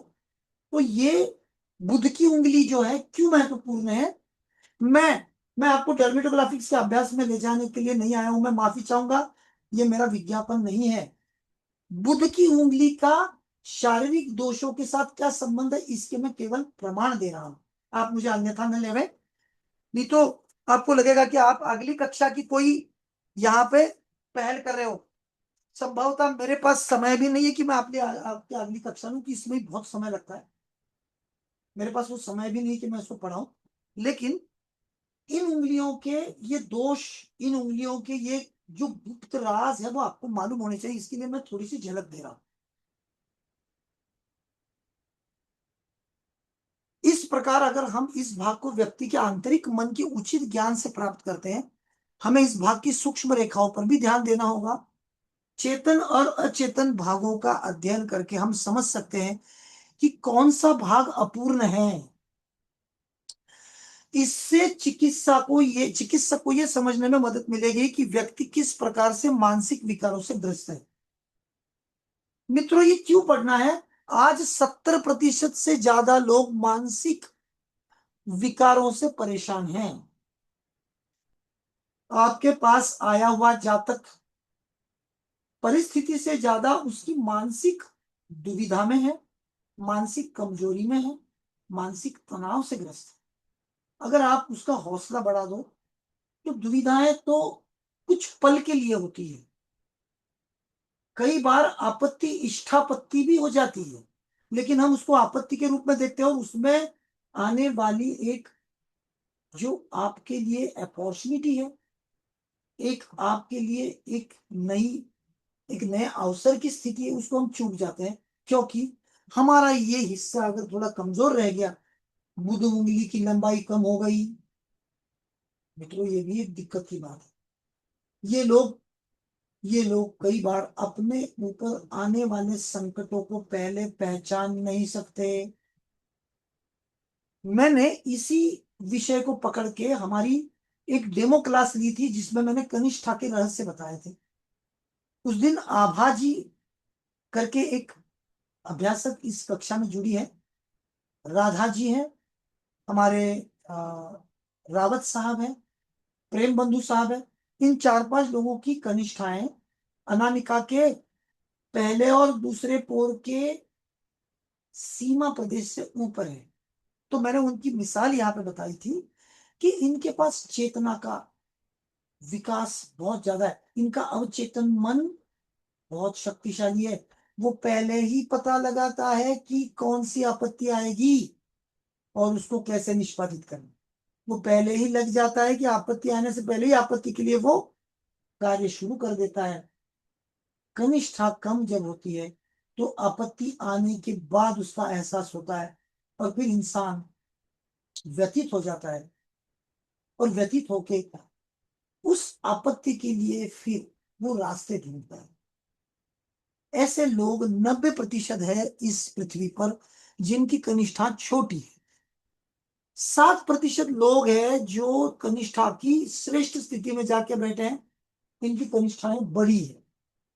3% लोग इन दोनों के बीच में है, प्रमाणित कनिष्ठा है। मैं कनिष्ठा जब पढ़ाऊंगा इसका बहुत डिटेल आपको अभ्यास दूंगा। बड़ी मनोरंजक और मजेदार यात्रा है। एक भी कक्षा चूकना मत, हर कक्षा आपको बहुत कुछ अलग देके जाएगी। तो ये ध्यान में लीजिए कि हमें इंसान के जीवन में उसकी सारी उपलब्धियों को समझने के लिए उसका कौन सा हिस्सा मजबूत है, कौन सा हिस्सा कमजोर है, इसको समझना पड़ेगा। यदि कोई व्यक्ति मस्तिष्क संबंध विकार से पीड़ित है, उसका उपचार करने के लिए मनोवैज्ञानिक के लिए दिखाना आवश्यक है कि मानसिक दोष चेतन भाग में है या इसका मूल अचेतन भाग में है। मेरी तर्जनी बहुत लंबी हो गई तो मैं आक्रामक हो गया बहुत, और बहुत आक्रामक हो गया ये भी एक मनो दुविधा की स्थिति है। अत्यधिक आक्रामक होना अच्छी बात नहीं होती है। इन लोगों का मानसिक संतुलन जल्दी खो जाता है। तो दिक्कत कहाँ है? चेतन स्थिति में। कनिष्ठा बहुत छोटी हो गई, आपका पॉजिटिव मार्क्स दब गया, आपका चंद्रमा अच्छा नहीं है, बुध की उंगली उचित अनुपात में नहीं है, आपकी रवि की उंगली अनामिका अगर सही अनुपात में नहीं है, आपका प्रॉब्लम आपके अवचेतन में है, आपकी धारणाओं में है, आपके भय में है। कोई चीज उनको पहले से सता रही है, जिस चीज का उनके जीवन से कोई संबंध नहीं, लेकिन किसी डर ने उनको पहले से जकड़ के रखा है और वो आदमी उस डर से निकल नहीं रहा है और उसका असर उसके पूरे जीवन पे हो रहा है। कई बार हमें कोई जानकारी, कोई संस्कार हमारे जीवन में डर के हो जाते हैं। जैसे मैंने बताया कि सांप को देखो, उसको मारो या भागो, ये कोई तरीका नहीं है। हमने सांपों से कब मैत्री की मित्र? सांप तो खेती करने वाले किसानों का मित्र होता है, क्योंकि उसी के द्वारा खेतों की कुदरती तौर पे हल या बुआई करने के काम में वो बहुत अच्छा काम करती है। ऑक्सीजन जाता है, सभी रूट्स की तरफ ऑक्सीजन जाता है, जमीन बहुत अच्छी बनी रहती है और सांप बहुत अच्छा किसानों का मित्र होता है। ये कम बात हम सीखते हैं। हम अक्सर भय या क्रोध की बातें जीवन में ज्यादा सीखते हैं। ये हिस्से आपके कैसे? मैं मिसाल दे दूं, आप राधा जी हैं या प्रेम बंधु हैं, रावत जी हैं, आबा जी हैं, इन लोगों के ये हिस्से मजबूत है, इनको कोई सम्मोहित नहीं कर सकता, और इनके ऊपर कोई समस्या आ भी जाए, निष्पादित करने के लिए इतने सक्षम है कि किसी को पूछने के लिए जाएंगे, समस्या आते ही उस समस्या का समाधान खुद ही ढूंढ लेंगे, निष्पादित कर देंगे। कई बार समस्या आने से पहले ही काम में लग जाते हैं। उनको समझ में आ जाता है कि भाई कुछ होने वाला है और इस दिशा में होने वाला है, इसका काम अपन पहले ही पूरा कर दें। ये अवचेतन मन बहुत महत्वपूर्ण है। आपके अंदर बैठी परमात्मा की स्थिति है। डर से, भय से अगर ये कमजोर है तो इसको हमें समझना पड़ेगा। यदि कोई व्यक्ति मस्तिष्क संबंधित विकार से पीड़ित है, उसका उपचार करने वाले वैज्ञानिक के लिए ये चेतन या अवचेतन दोनों प्रांतों की अगर हम जानकारी दे दें तो संभवतः आप मरीज के इलाज में बहुत अच्छा आप एक योगदान दे सकते हो। चलिए अब आते हैं सामाजिक क्षेत्र में। चेतन अवचेतन हो गया। ये देखिए, ये हिस्सा है चेतन, ये मैंने यहाँ पे लाल रेखों से अंकित कर दिया है। अब मैं अंकित करता हूं ये हिस्सा, मैंने यहाँ पे ये अलग अलग रूप से खींच लिया है। एक हिस्सा ये 1 नंबर, ये 2 नंबर।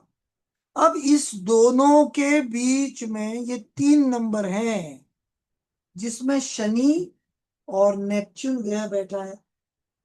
बीच वाला हिस्सा है, ये है social part of your life, ये सामाजिक प्रांत है। इसकी मजबूती कैसे काम करती है इसको हम समझेंगे, इसकी जानकारी लेंगे। सामाजिक क्षेत्र ऊपर बताए गए 2 भागों के बीच स्थित हाथ का ऐसा हिस्सा है जिसे मध्य भाग भी कहा जा सकता है। इससे व्यक्ति के सामाजिक व्यवहार का अंदाज लगता है। इसमें शनि पर्वत और सूर्य पर्वत का आधा आधा भाग शामिल है।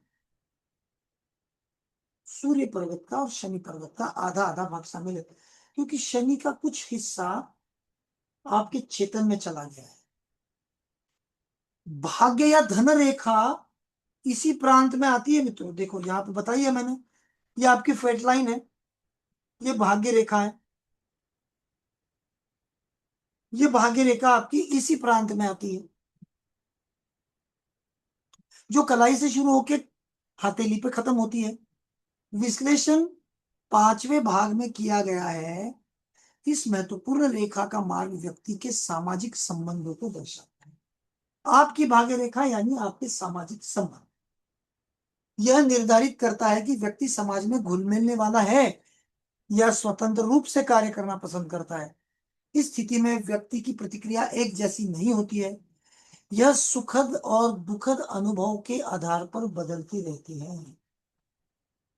मित्रों, आपके अनुभव क्या है मुझे मालूम नहीं, लेकिन मैं भी आपके जैसा सामान्य हूं। मेरे जीवन में कुछ खट्टे कुछ मीठे अनुभव आते हैं, लेकिन मैंने एक तय कर लिया है।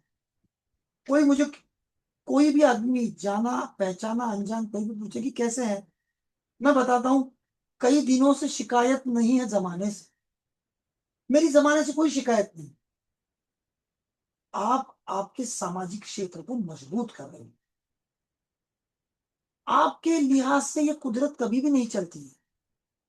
ये जो सारा विश्व है ना, वो उसके स्वयं के ढंग से चलता है, और आपके लिए वो अनुकूल कभी भी नहीं होता है। कई बार समय आपकी और उसकी अनुकूलता का मेल बैठाता है, और कई बार आपका और उसका एक सही अनुपात या सही मेल नहीं बैठ पाता।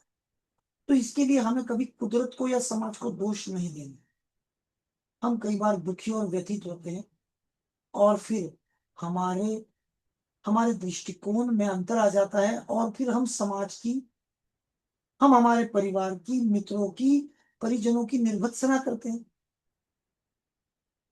परिवार अच्छा है तो कई बार अनजान लोगों की, समाज की निर्भत्सना करते हैं। ऐसा नहीं करना चाहिए। मैं आपको सत्संग सिखाने के लिए नहीं आया हूं, मैं आपको इस रचना की जानकारी देता हूं, जिससे आपकी ये मजबूती बनी रहे।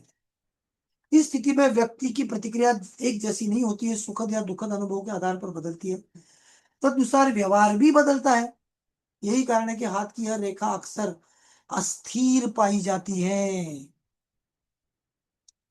आपकी भाग्य रेखा अस्थिर होने का कारण आपका समाज से जुड़ाव कैसा है।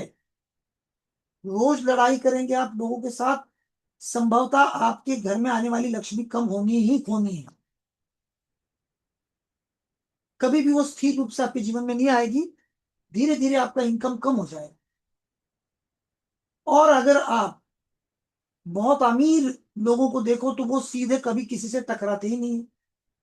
उन लोगों ने उनके कर्मचारियों के लिए एचआर नियुक्त कर दिया है। जब भी टकराव की स्थिति आती है, बीच वाला आदमी, ह्यूमन रिसोर्सेस वाला आदमी, उनसे बात करके, सुलह करके व्यवस्थापन और कर्मचारियों के बीच में एक रास्ता बना देता है। जब भी समाज से मुठभेड़ होने का प्रसंग आता है, इनके मैनेजर्स, इनके बहुत सारे कर्मचारी समाज को हैंडल कर देते हैं। हम वैसे नहीं है, और हम ये लोग नहीं रख सकते। हम इतना तो कर सकते हैं कि सबके साथ हम सम्मान का, प्रेम का और एक आदर युक्त एक माहौल बनाए, एक रिश्ता बनाए, और सबके साथ हर हाल में अच्छे बने रहें। कभी आपका नुकसान होगा, कभी आपका फायदा होगा, लेकिन आप हर हाल में सबके साथ अच्छे रहें। संभवतः आपकी धन रेखा बहुत मजबूत हो जाएगी। देखते देखते लोग आपके लिए सहज हो जाएंगे, आपसे जुड़ जाएंगे, सामाजिक रिश्ते मजबूत होंगे, पैसे कमाने के बहाने ज्यादा आएंगे, अवसर ज्यादा आएंगे, और लोग आपके लिए अनुकूल होते हुए आपको अमीर बनने के लिए प्रशस्त करेंगे। भाग्य रेखा अस्थिर क्यों है? क्योंकि हमारे अनुभव काफी खट्टे मीठे होते हैं जीवन के, और इसके लिए हम समाज को कई बार जिम्मेदार पकड़ते हैं।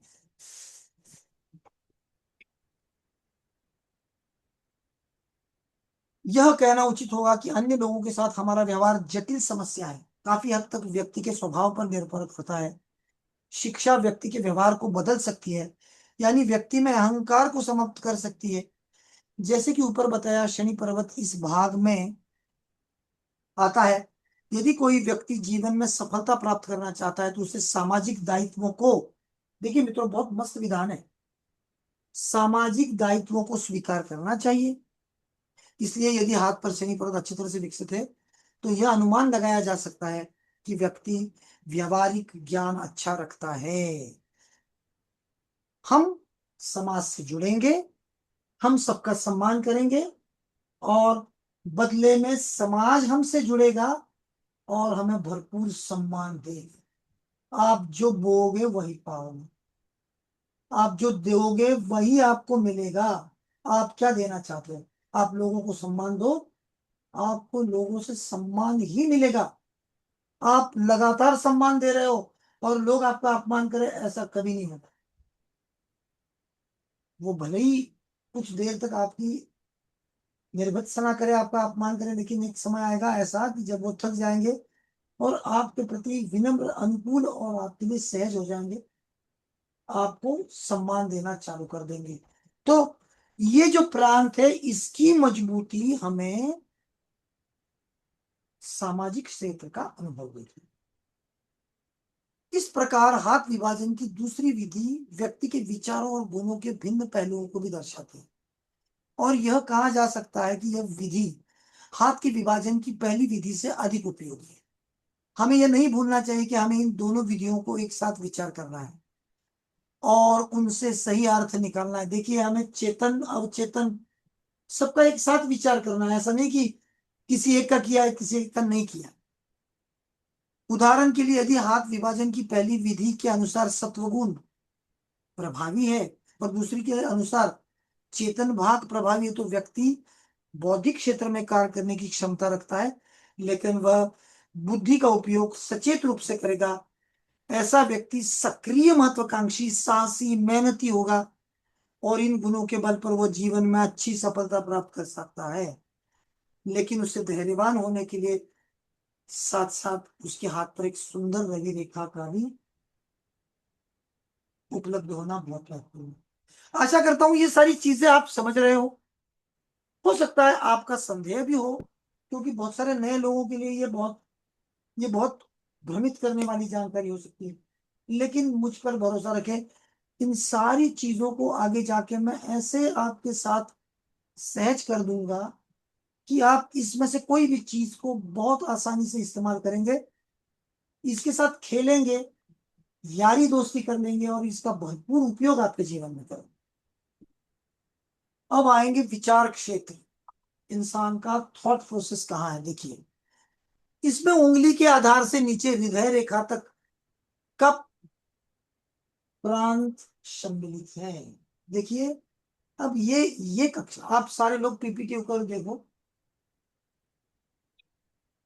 उंगलियां जहां हथेली को चिपक रही है वहां से आपके हृदय रेखा तक का प्रांत, ये देखिए ऐसे, और ये हृदय रेखा ऐसे। इसमें क्या आ गया? बुध, रवि, शनि और गुरु। मित्रों, सभी महत्वपूर्ण ग्रह आके बैठ गए विचार के प्रांत में। स्वाभाविक रूप से इसमें बृहस्पति पर्वत, शनि पर्वत, सूर्य पर्वत, बुध पर्वत है। चारों पर्वत श्रृंखलाएं शामिल है। यदि ये उभार हाथ पर प्रभावी हो तो चिंतन का क्षेत्र जीवन में महत्वपूर्ण हो जाएगा।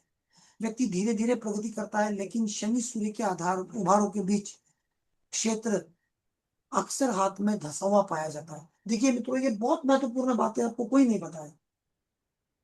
रवि और शनि के बीच में एक ऐसा क्षेत्र है जो अक्सर दबा हुआ मिलता है। कोई इसकी बात नहीं करेगा, कोई बात करता ही नहीं, क्योंकि उसको रवि के प्रभाव को समझने की सही जानकारी नहीं मिली है। जो भी यहाँ पे बहुत सारे अभ्यासक है, वो खुद इस चीज से अपना अभ्यास जोड़े। संभवतः मैं गलत हो सकता हूं, मैंने कोई बहुत बड़ा विधान कर दिया है तो मैं माफी चाहूंगा, लेकिन मैंने जितनी भी किताबें पढ़ी है उसमें ये जानकारी कहीं मुझे मिली नहीं।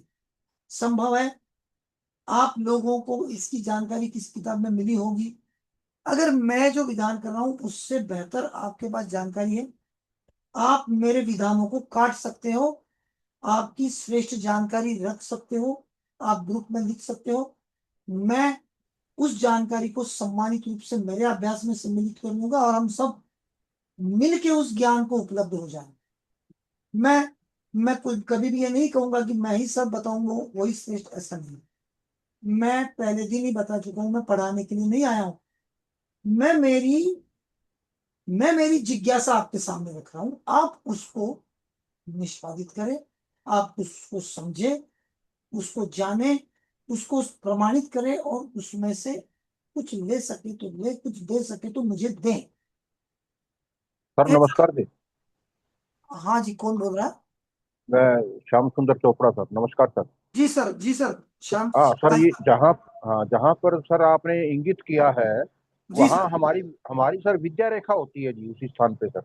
नहीं सर, विद्या रेखा आपके रवि पर्वत पर होती है। मैं क्या कह रहा हूं, रवि और शनि पर्वत के बीच वाला हिस्सा, अक्सर हाथ में ये हिस्सा कम पकड़ा गया है। कई बार इसमें सिलवटों का एक प्रावधान बन जाता है, थोड़ा दबा दबा सा, या फिर ठीक से उभरा हुआ, या फिर ठीक से ना उभरा हुआ भी मिलता है। लेकिन उसको, रवि को और शनि को प्रभावी या सुस्थिति में आंकने के आपको जो प्रमाण दिए गए हैं वो बहुत ही धुंधले हैं। मैं जो बता रहा हूं उसके धुंधलेपन को आप समझो। शनि के प्रभाव का आपके पास, रवि के प्रभाव का, बुध के प्रभाव के लिए आपके पास जो अभ्यास अलग अलग किताबों में दिया गया है सर, वो मात्र इतना ही लिखा कि शनि प्रभावी है, रवि का पर्वत उभरा हुआ है, बुध का पर्वत उभरा हुआ है। अरे जितने लोग हैं उतने हाथ है, हर एक की अपनी अपनी तबीयत है। मोटे लोगों के हाथ सारे प्रभावी हैं, सारे ग्रह मजबूत हैं, दुबले पतलों के कम मजबूत है। कि कई बार उम्र के साथ चमड़ी आपकी ढीली हो जाती है हाथ की। कैसे पता लगाएंगे कौन सा ग्रह पावरफुल है और नहीं? उसके लिए एक प्रमाणित अभ्यास की यहाँ पे बहुत जरूरी है, जो प्रमाणित अभ्यास आपको उस ग्रह के प्रभाव को समझने में मदद करेगा। मैं कहीं गलत तो नहीं बोल रहा हूं साहब, आपका अभ्यास मेरे से श्रेष्ठ और पुराना है। मैं कहीं गलत हो गया तो आप मुझे माफ करें। आपका नहीं सर, अभ्यास देंगे तो मैं आपका सर खोज पूर्ण सारा, मतलब कि आपने जो वर्णन किया है कि खोज पूर्ण वर्णन किया है, ऐसा ऐसा हमने सर ना तो किसी बुक में सर पढ़ा है जी। लेकिन आपका सटीक है सर, क्योंकि अब जैसे आपने भाग्य रेखा को समाज से जोड़ा है सर, ये बहुत ही आपने एक बारीक पॉइंट दिया है। क्योंकि जहां हमारी भाग्य रेखा सर अच्छी होती है, उस समय समाज के साथ हमारा लिंक बहुत बढ़िया होता है सर। जी सर। जहां हमारी भाग्य रेखा टूटी होती है, उसमें कुछ गड़बड़ होती है, तो समाज के साथ हमारा उस समय जो संबंध होते हैं वो ठीक नहीं रहते सर। बिल्कुल सर, बिल्कुल बिल्कुल, समाज या परिवार सबके संबंध टूट जाते हाँ हैं। जी, हाँ जी, बिल्कुल। तो मैं गलत हो सकता हूं, आप में से कोई भी श्रेष्ठ ज्ञानी इसको ठीक करना चाहे, मैं उस अभ्यास को अपने अभ्यास में सम्मिलित कर लूंगा बड़े गर्व के साथ। मैं उस अभ्यास को स्वीकृति दे दूंगा। मुझे किसी के साथ शास्त्रार्थ करना नहीं है। मैं मेरी मनीषा, मेरी जिज्ञासा रख रहा हूं। आप इसको स्वीकार करें, प्रमाणित करें, या आप इससे बेहतर हो तो जरूर ग्रुप में प्रेषित करें। मेरा ये भाग्य होगा कि इस अभ्यास को किसी ने और सही ढंग से कर दिया। हम सब लोग उस अभ्यास की दिशा में चलेंगे, मुझे कोई दिक्कत नहीं है। जो मैं लिख रहा हूं आप एक बार समझ लो बस। इसके अलावा यह खराब एकाग्रता, अत्यधिक शारीरिक पीड़ा, खराब मनोदशा का संकेत देती है। देखिए, ऐसे लोग अपनी मनोदशा के प्रति सजग रहना और पारिवारिक जीवन में समझौता करना बेहतर है।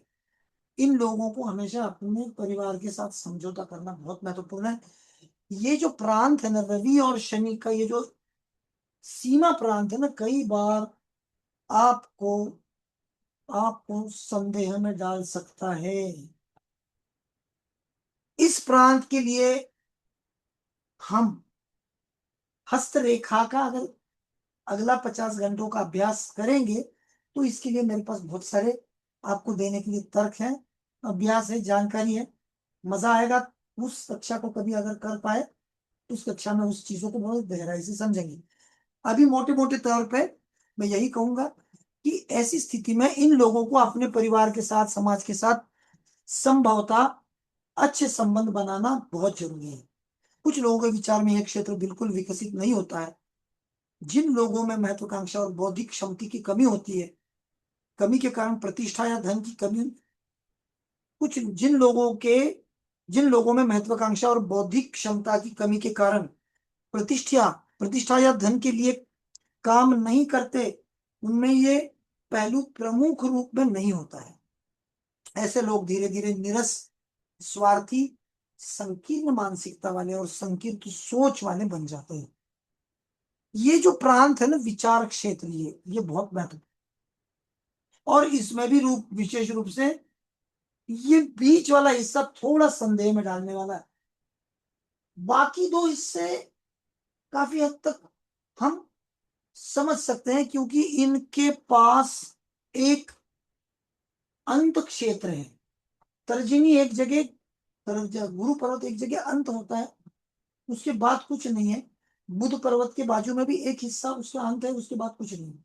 3 हिस्से हाथ से जुड़े, एक हिस्सा खुला है।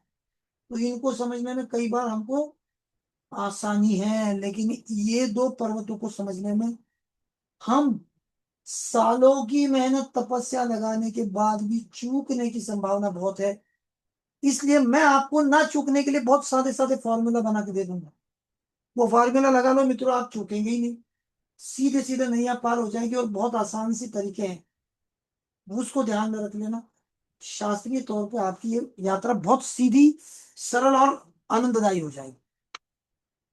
क्रिया क्षेत्र, अब ये क्रिया क्षेत्र क्या है देखिए। अरे बाप रे, 10:30 बज गए, 10:30 बज रहे हैं। मैं आपकी कक्षा अब यहीं पे रोकता हूँ, माफी चाहूंगा। आप लोग, ये एक तो वैसे भी थोड़ा जटिल है और समझते समझते आप थक भी जाएंगे। तो मैं, अगर अनुमति है सबकी, तो मैं यहाँ रुकूं, क्योंकि अभी ये बहुत सारा अभ्यास बाकी है मेरा लेना। तो अगली कक्षा में हम इसको ले लेंगे, धीरे धीरे आगे बढ़ेंगे, क्योंकि ये पढ़ते पढ़ते आपको भी थोड़ी बौद्धिक थकान तो जरूर आएगी। तो सर आज चर्चा सत्रना करते हुए इस टॉपिक को पूरा करेंगे तो सबको ज्यादा अच्छा 11 लगेगा, बजे से मतलब ऊपर ज्यादा समझ में समय, आएगा। 11 बजे से ऊपर चला जाएगा। और कई बार लोगों की आराम का समय हमें ध्यान में रखना होगा। बहुत सारे लोगों का निवेदन है कि कक्षा को लंबा न करे, छोटा करे, तो हमें सर कल एक दिन की छुट्टी कर देना। अरे मेरी कोई दिक्कत नहीं, मैं तो आपको पूरी रात पढ़ाता रहा हूँ। आप लोगों की तैयारी है तो देखो, मुझे कोई दिक्कत नहीं है। सर कंटिन्यू कर लीजिए, अभी प्रवाह बना हुआ है सर, कंटिन्यू कर सर लीजिए। प्लीज सर, करिए सर, करिए सर, ठीक ठीक ठीक है, चलिए। Please sir. रिकॉर्डिंग बंद करते करते मैंने बहुत वापस चालू रखा। चलिए ठीक है, बहुत बहुत धन्यवाद सबका। आप इतनी आदर से और इतने एकाग्रता से विषय को पढ़ रहे हैं। चलिए अब क्रिया क्षेत्र में आते हैं। ये क्रिया क्षेत्र क्या है? हृदय रेखा और मस्तिष्क रेखा के बीच वाला कर्म क्षेत्र। यह क्षेत्र जितना साफ होगा उतना ही अच्छा होगा। यह क्षेत्र संतुलित होना चाहिए। हृदय रेखा मन रेखा के बीच के दूरी से शुरू से अंत तक समान होनी चाहिए। यही आदर्श स्थिति है। इससे इस क्षेत्र में व्यक्ति के कार्यों में संतुलन आ जाता है। ऐसे संतुलन क्षेत्र जीवन की उच्च मूल्यों में रुचि पैदा करते हैं। मैंने मन की रेखा जानबूझ के लिखा है। आपकी मस्तिष्क रेखा कई बार आपके विचारों को प्रवाहित करती है, विचारों के एक विशिष्ट स्थिति का अभ्यास देती है। इसलिए इसको मैंने पल भर के लिए मन रेखा लिखा। एक्चुअली मन रेखा नहीं है, मस्तिष्क रेखा है। लेकिन इंसान के विचारों को ये बड़ी सरलता से अंकित करती है। अंतःकरण रेखा हमारे भावनात्मक विश्व की पहचान है। मस्तिष्क रेखा हमारे भावनात्मक प्रांतों को, जब हम प्रत्यक्ष परिस्थिति से जोड़ते हुए एक निर्णय लेने की दिशा में आगे बढ़ते हैं, उसको अंकित करते हैं। देखिए, मस्तिष्क रेखा सबसे जटिल रेखा, अंतकरण रेखा आपकी बुध पर्वत से नीचे निकलते हुए शनि गुरु के अंत तक या शनि पर कहीं पर जाके रुकेगी, लेकिन उसका अस्तित्व संभर 100% अलग है। आपके मन का अस्तित्व 100% अलग है, लेकिन आपके कर्म आपके मन से और कुदरत से, दोनों से जुड़े हैं, आपकी ऊर्जा से जुड़े हैं। केवल आपके सोचने से कुछ नहीं होता। मेरी आज की जो स्थिति है, ये जो प्राप्त परिस्थिति है, ये जो मेरे इर्द गिर्द का माहौल है, ये मेरे लिए कितना अनुकूल है। मेरी शरीर की ऊर्जा उसमें कितनी मेरी सहायता कर रही है। यानी मेरे शरीर की ऊर्जा देने वाली जीवन रेखा, मेरा जो माहौल है, जो कुदरत मेरे इर्द गिर्द है, उसकी स्थिति और मेरे मन की स्थिति, इन तीनों से हम एक तालमेल लगा के जीवन में आगे बढ़ते हुए किस दिशा में कैसे जा रहे हैं और हमारे मन की स्थिति कैसी है, इसका बहुत सुंदर यथार्थ चित्रण मस्तक रेखा बहुत जटिल है। समझ लो जीवन जीत जाओगे, नहीं समझो तो मात्र एक रेखा है जो अन्य रेखाओं के लिए और एक आपके अस्तित्व के लिए, अभ्यास के लिए एक रेखा है। तो ये मन की रेखा मैंने जानबूझ के लिखा। इसके बीच वाला ये हिस्सा जो है ना, क्रिया हिस्सा है। हमारे सारे कर्म इस हिस्से से, इस प्रांत से जुड़े हुए हैं, क्योंकि ऊपर आपका मन है और नीचे आपके कर्म है। कर्म आपके मन से नहीं चलते, मन कर्म को चलाने की एक अनुकूलता देते, लेकिन कर्मों के साथ कुदरत का भी मेल हमें रखना पड़ता है, हमारी ऊर्जा का मेल रखना पड़ता है। ऊर्जा कौन देगा? ये आपकी लाइफ लाइन। कर्म आपकी हेडलाइन है और मन आपकी अंतकरण रेखा है। अब ये हेडलाइन और हार्ट लाइन के बीच वाला प्रांत है, इसको समझना है। ये क्या करता है? क्रियाक्षर। ऐसा संतुलित क्षेत्र जीवन के उच्च मूल्यों में रुचि पैदा करता है और व्यक्ति उन मूल्यों को जीवन में लागू करने का प्रयास करते हैं। इसके लिए क्या चाहिए? दोनों रेखाएं एक ही तेजी से सीधे सीधे अपने स्थान तक पहुंचने का प्रयास। अंतकरण का स्थान कौन सा है? बुध पर्वत के नीचे से निकलते हुए गुरु और शनि पर्वत के बीच में जाके इसको रुकना है। और इस वक्त ये बुध, रवि, शनि, गुरु, इनकी सीमाओं को स्पर्श करेगी, इसके ऊपर से नहीं चलेगी, ना ही इन सीमाओं से दूर जाएगी। उगम होगा बुध के नीचे से। बुध की सीमा को, रवि की सीमा को, शनि की सीमा को स्पर्श करते हुए अर्धवक्राकार होते हुए गुरु की सीमा और शनि की सीमा के प्रांत से निकल जाएगी। दूसरी मस्तक क्या है? गुरु के सीमा से निकली, ऊपरी मंगल और निचले चंद्रमा के सीमा प्रांत में अंत होगा। इसको भी कोई अधिकार नहीं है, ना तो गुरु के ऊपर से शुरू हो या निचले मंगल से शुरू हो, या ऊपरी मंगल पे जाके रुके या निचले चंद्र पर्वत पर जाके रुके। सारी व्याख्याएं बदल जाए। ये दो लाइनें जब चलती है तो बहुत बड़ा एक एरिया खुलता है इंसान का क्रियाक्षेत्र, क्योंकि प्रांत भी बहुत बड़ा ये छू लेती है। और इन दोनों की लाइनें जो है, इनकी भी यात्रा पूरी होनी चाहिए। कई बार इनकी यात्राएं पूरी नहीं होती। आपके अंतरंग रेखा अपने चरण, आपके परम स्थान पर नहीं पहुंचती है, मस्तक अपनी परम स्थान पर नहीं पहुंचती है, जब दूसरे ही प्रांत में खो के रुक जाती है, लंबाई कम हो जाती है, लंबाई जरूरत से बहुत ज्यादा हो जाती है। बहुत सारे हादसे फिर हस्तरेखा में हम पढ़ते हैं। बहुत मजेदार बातें भी होती है वहां। ये जो है ना, ये क्रिया क्षेत्र है आपके जीवन।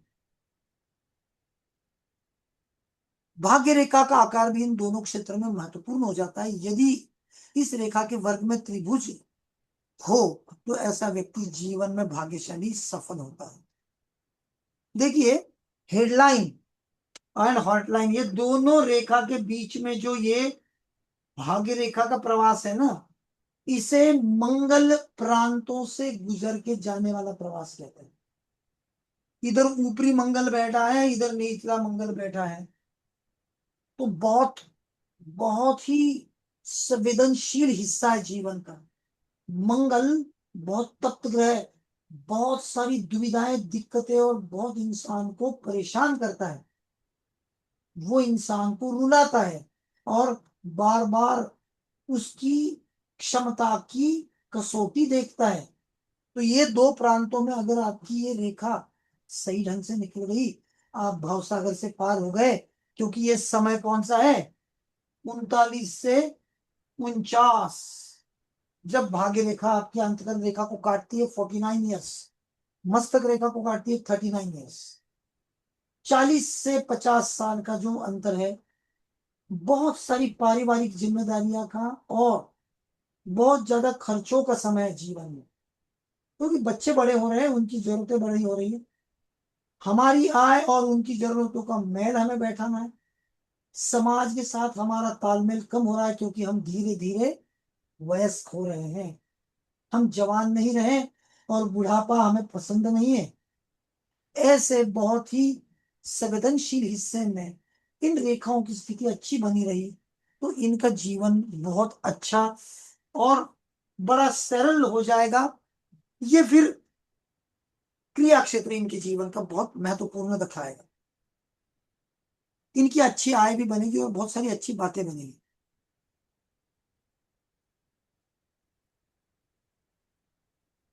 देखिए यहाँ पे क्या कहा है, यह दर्शाता है व्यक्ति को इस अवधि में अच्छी आय मिलेगी। हालांकि यदि यह रेखा नीचे की ओर उतरती है और इस क्षेत्र पर रुकती है तो यह सही निर्णय नहीं ले पाएंगे का संकेत है।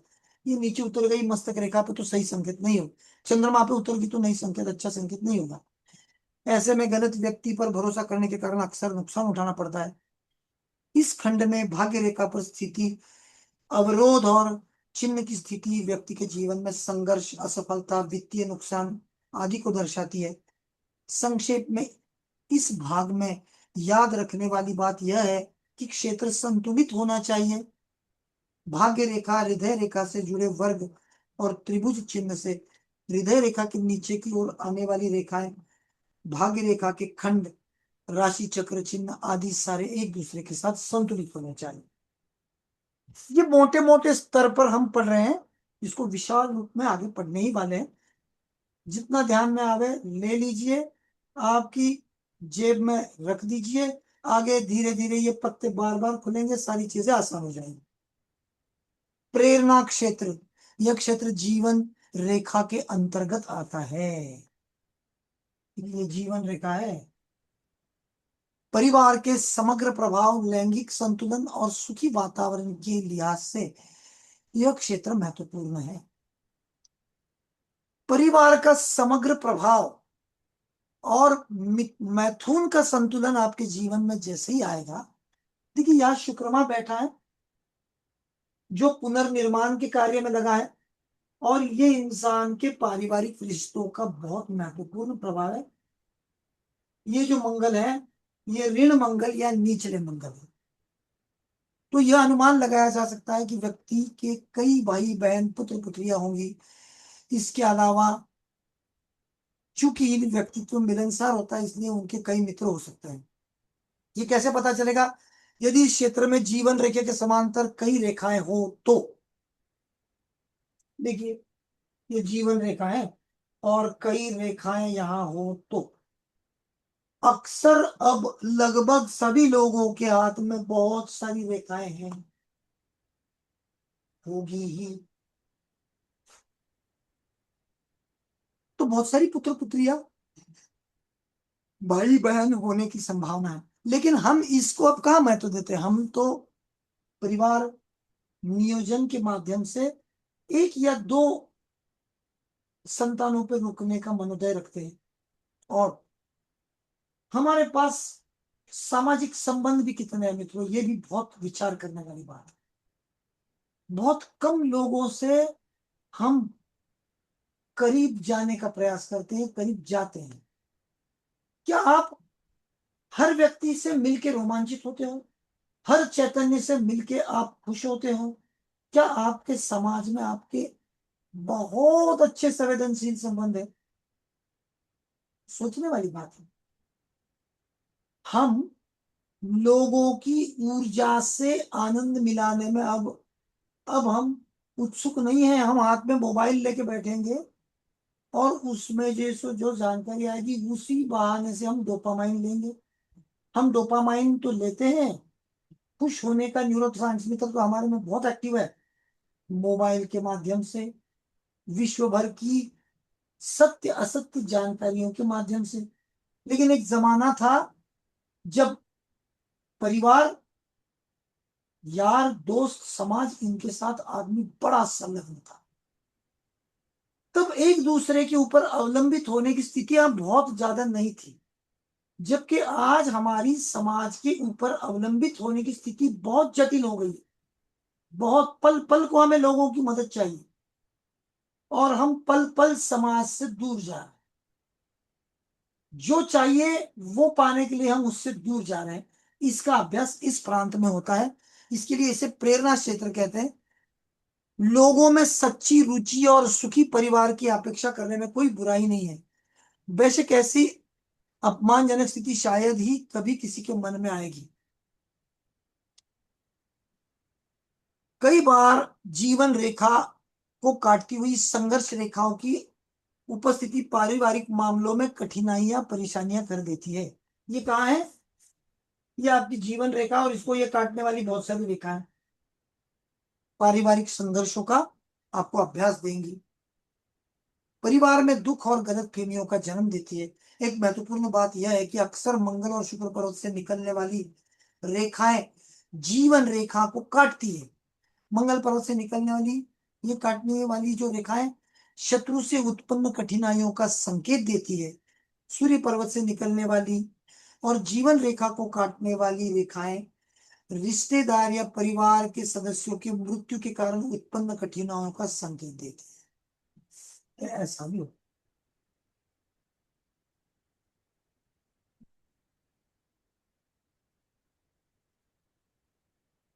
इस प्रकार इस भाग में महत्वपूर्ण रेखाएं जीवन रेखा के समांतर रेखाएं बाधाओं को दर्शाने वाली है। क्षैतिज रेखाएं और मंगल और शुक्र पर्वतों से निकलने वाली रेखाएं हैं जो हमें अलग अलग विषयों की जानकारी देते हैं। इसके लिए हम इसको प्रेरणा क्षेत्र कहते हैं। इस क्षेत्र को भी हमें बड़ी गंभीरता से जानना है और इस अभ्यास का ये हिस्सा आगे बढ़ो।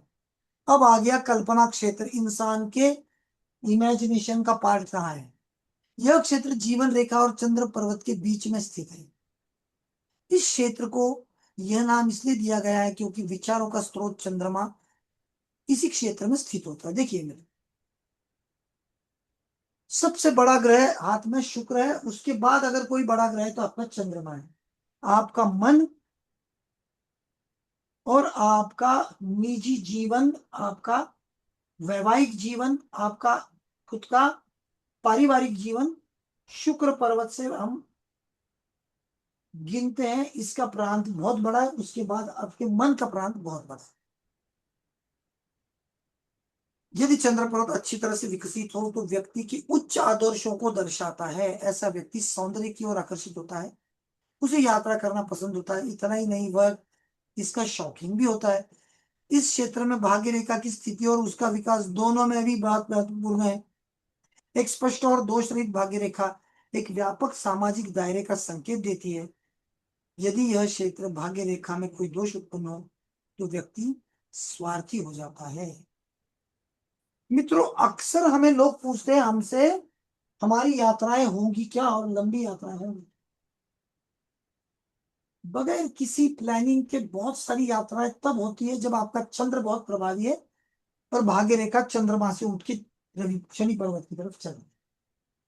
तो ऐसी स्थिति में यह आपकी यात्राओं के लिए भी बहुत अच्छा है और आपके जीवन के बहुत सारे अच्छे जो काल्पनिक विषय हैं उसकी एक मजबूत स्थिति ये कल्पना क्षेत्र हमें देता है।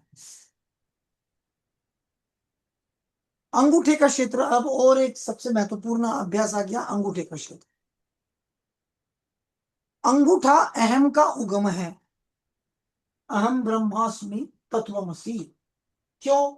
इसके दो हिस्से हैं, ये है इच्छा शक्ति और ये है तर्क शक्ति।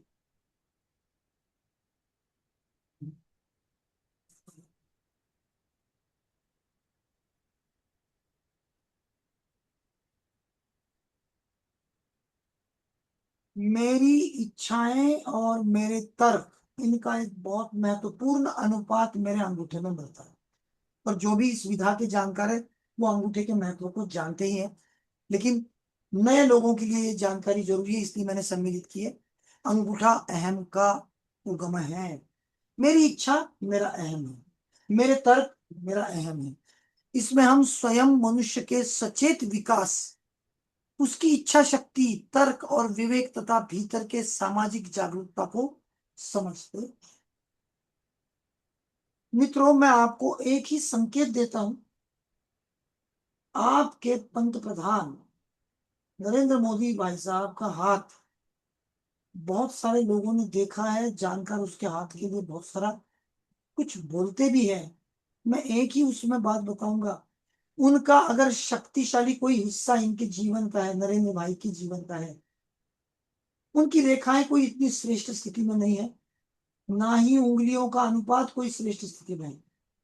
उनके पास सर्वश्रेष्ठ अगर कुछ है, उनके अंगूठे का ये पहला हिस्सा इच्छा प्रांत, ये बेहद विकसित है, बहुत ज्यादा विकसित है। अगर आप इस इच्छा क्षेत्र को उनके अंगूठे का कहीं ढंग से देख पाओ, उस छवि को अपने मोबाइल में हमेशा रिकॉर्ड कर लेना, सेव कर लेना। अत्याधिक तीव्र मनोबल लेके ये आदमी आया है। ऐसा मनोबल संभवतः इस सदी के बहुत कम नेताओं में पाया गया है। 14 अगस्त 2013 गोवा में भाजपा की राष्ट्रीय कमेटी की मीटिंग थी पणजी में। मित्रों, वो दिन मुझे बहुत बिल्कुल स्पष्ट याद है, जब मैं वो अखबार में उनकी सारी चीजें पढ़ रहा था। 14 तारीख को जब ये सुबह मैं न्यूज़पेपर पढ़ रहा था, मैंने पहले पन्ने पे देखा कि गुजरात के मुख्यमंत्री स्वयं नरेंद्र भाई मोदी खुद ऐलान कर रहे हैं राष्ट्रीय कार्यकारिणी की कोर समिति के मीटिंग में कि मैं 2014 के चुनाव का पंत प्रधान बनूंगा और मैं मेरा व्यक्तित्व पंत प्रधान के रूप में रखूंगा। आने वाले चुनावों के नतीजों में हम जीतेंगे और भारत का पंत प्रधान बीजेपी के द्वारा मैं बनूंगा। मित्रों, उनसे बहुत सीनियर लोग, मुरली मनोहर जोशी है, लाल कृष्ण आडवाणी साहब है, सुषमा स्वराज जी है, इनसे कई गुना श्रेष्ठ और बहुत ही पुराने, जिन्होंने बीजेपी की नींव रखी है, जो बीजेपी के सबसे ज्यादा डिजर्विंग कैंडिडेट है, जो बिल्कुल तय है कि लाल कृष्ण आडवाणी अगर बीजेपी जीतता है तो वही पंत प्रधान बनेंगे। एक आदमी उठता है कार्यकारिणी की बैठक में और कहता है मैं बनूंगा पंत प्रधान, मुझे कौन रोक सकता है, दिखा। और ये चुनाव मैं मेरे बलबूते पे जिताऊंगा। बीजेपी मेरे रूप को, मेरे व्यक्तित्व को, मेरे चेहरे को पंत प्रधान के रूप में संपूर्ण चुनाव में रखेगी। अत्याधिक प्रबल इच्छा शक्ति से उस आदमी ने पूरे उस कमेटी का कंट्रोल अपने हाथ में लिया। सुषमा स्वराज, लाल कृष्ण आडवाणी साहब बौखला गए, बौखला गए। मैं जो शब्द इस्तेमाल कर रहा हूं, आप इतिहास के पन्नों में जाके पढ़ेंगे तो आपको ध्यान में आ जाएगा। अत्याधिक मनोविघ्न हो गए, वो क्रोध से भर गए कि आपका क्या संबंध है, आपसे बहुत श्रेष्ठ लोग और बहुत सीनियर लोग बैठे, आप कैसे बीच में आ गए और क्या समझते हैं आप आपको। मित्रों, उन्होंने, लाल कृष्ण आडवाणी ने नरेंद्र भाई मोदी जी का, उनकी बहुत आलोचना भी की, उनके लिए कठोर शब्द भी कहे। सुषमा स्वराज जी, उन्होंने भी उनकी आलोचना करी और अच्छे शब्द इस्तेमाल नहीं करे। एक प्रबल इच्छा शक्ति वाला आदमी उठता है और वो इस तरीके से बीजेपी के चुनाव अभियान को चलाता है कि गांव गांव में 50-100 लोगों को इकट्ठा करो, एक बड़ा स्क्रीन लगा दो और वहां पर पंतप्रधान उनके साथ बात करो। ये तरीका उस टाइम पहली बार आया इंडिया में। ऐसा अभियान चला, ऐसी लहर आई बीजेपी की कि कांग्रेस धराशाह हो गई और बीजेपी बहुमत में आ गई। और जैसा तय था, नरेंद्र भाई मोदी साहब हमारे पंतप्रधान बने। उनके पंतप्रधान बनने के बाद हमारे देश ने तरक्की बहुत ज्यादा की। उनके व्यक्तित्व का सम्मान मैं उनके एकमात्र चीज से करता हूं, उनका बहुत शक्तिशाली अंगूठा। ये जो पहला हिस्सा है इच्छा शक्ति का, मैंने इतना प्रबल इच्छा शक्ति वाला हिस्सा आज तक मेरे 36 साल के जीवन में देखा नहीं। ये बहुत ही शक्तिशाली इच्छा का प्रतीक है और कुछ भी करने की क्षमता रखने वाला प्रतीक है। मैं कुछ भी कर सकता हूं, मेरा खुद पर पूर्ण विश्वास है। मित्रों, ये आदमी नहीं, ये एक ऐसा तूफान है, जहां भी जाएगा तूफान में सारे लोग इसके साथ जुड़ जाते हैं या खत्म हो जाते हैं। ये तूफान बहुत शक्तिशाली, इसलिए इसे हम अंगूठे का अहम का उद्गमन या इसकी इच्छा शक्ति का केंद्र कहते हैं। तर्क शक्ति उसके बाद आती है। दूसरा हिस्सा तर्क शक्ति का, मैं अंगूठे में इसके लिए बहुत सारा समय देकर आपको पढ़ाऊंगा। इस प्रकार हाथ को विभाजित करने की उपरोक्त 3 विधियों की सहायता से किसी भी व्यक्ति की मानसिकता और उसके मन की गतिविधियों को समझा जा सकता है। यह अध्ययन किसी व्यक्ति की सफलता और असफलता के बारे में सुराग प्रदान कर सकता है। देखिए, जब अंगूठा इतना शक्तिशाली होगा तभी तो वो आपको या तो उसके साथ बहा के लेके जाएगा या आप उस यात्रा से बाहर हो जाएंगे। लेकिन आप इस व्यक्ति के प्रभाव से अलग नहीं रह सकते। पूरी दुनिया इस व्यक्ति के लोहे को मान रही है। ये आदमी कभी बहुत ही सामान्य स्तर पर जीवन जी रहा था और आज विश्व के सर्वश्रेष्ठ नेता के रूप में जीवन जी रहा है। ये मात्र हमारे पंतप्रधान नहीं है, लगभग 195 देश इनका बहुत सम्मान और आदर करते हैं। तो ये क्षमता है इनके अंगूठे की। ऐसा अंगूठा संभवतः कुछ सालों में एक बार ही किसी आदमी को ईश्वर देता होगा। इतना शक्तिशाली अंगूठा, इतना प्रभावशाली अंगूठा इनको कुदरत ने दिया है। चलिए मित्रों, ये बहुत बड़ा हमने पड़ाव पूरा कर लिया है, समय भी हो गया है। अब 11 लगभग बज गए, मैंने बोला था 11 बज रहे हैं, तो मैं यहीं पे रुकूंगा। अब अगली कक्षा कब लेनी है, कैसे लेनी है, इस बारे में आयोजकों से मैं बात करके एक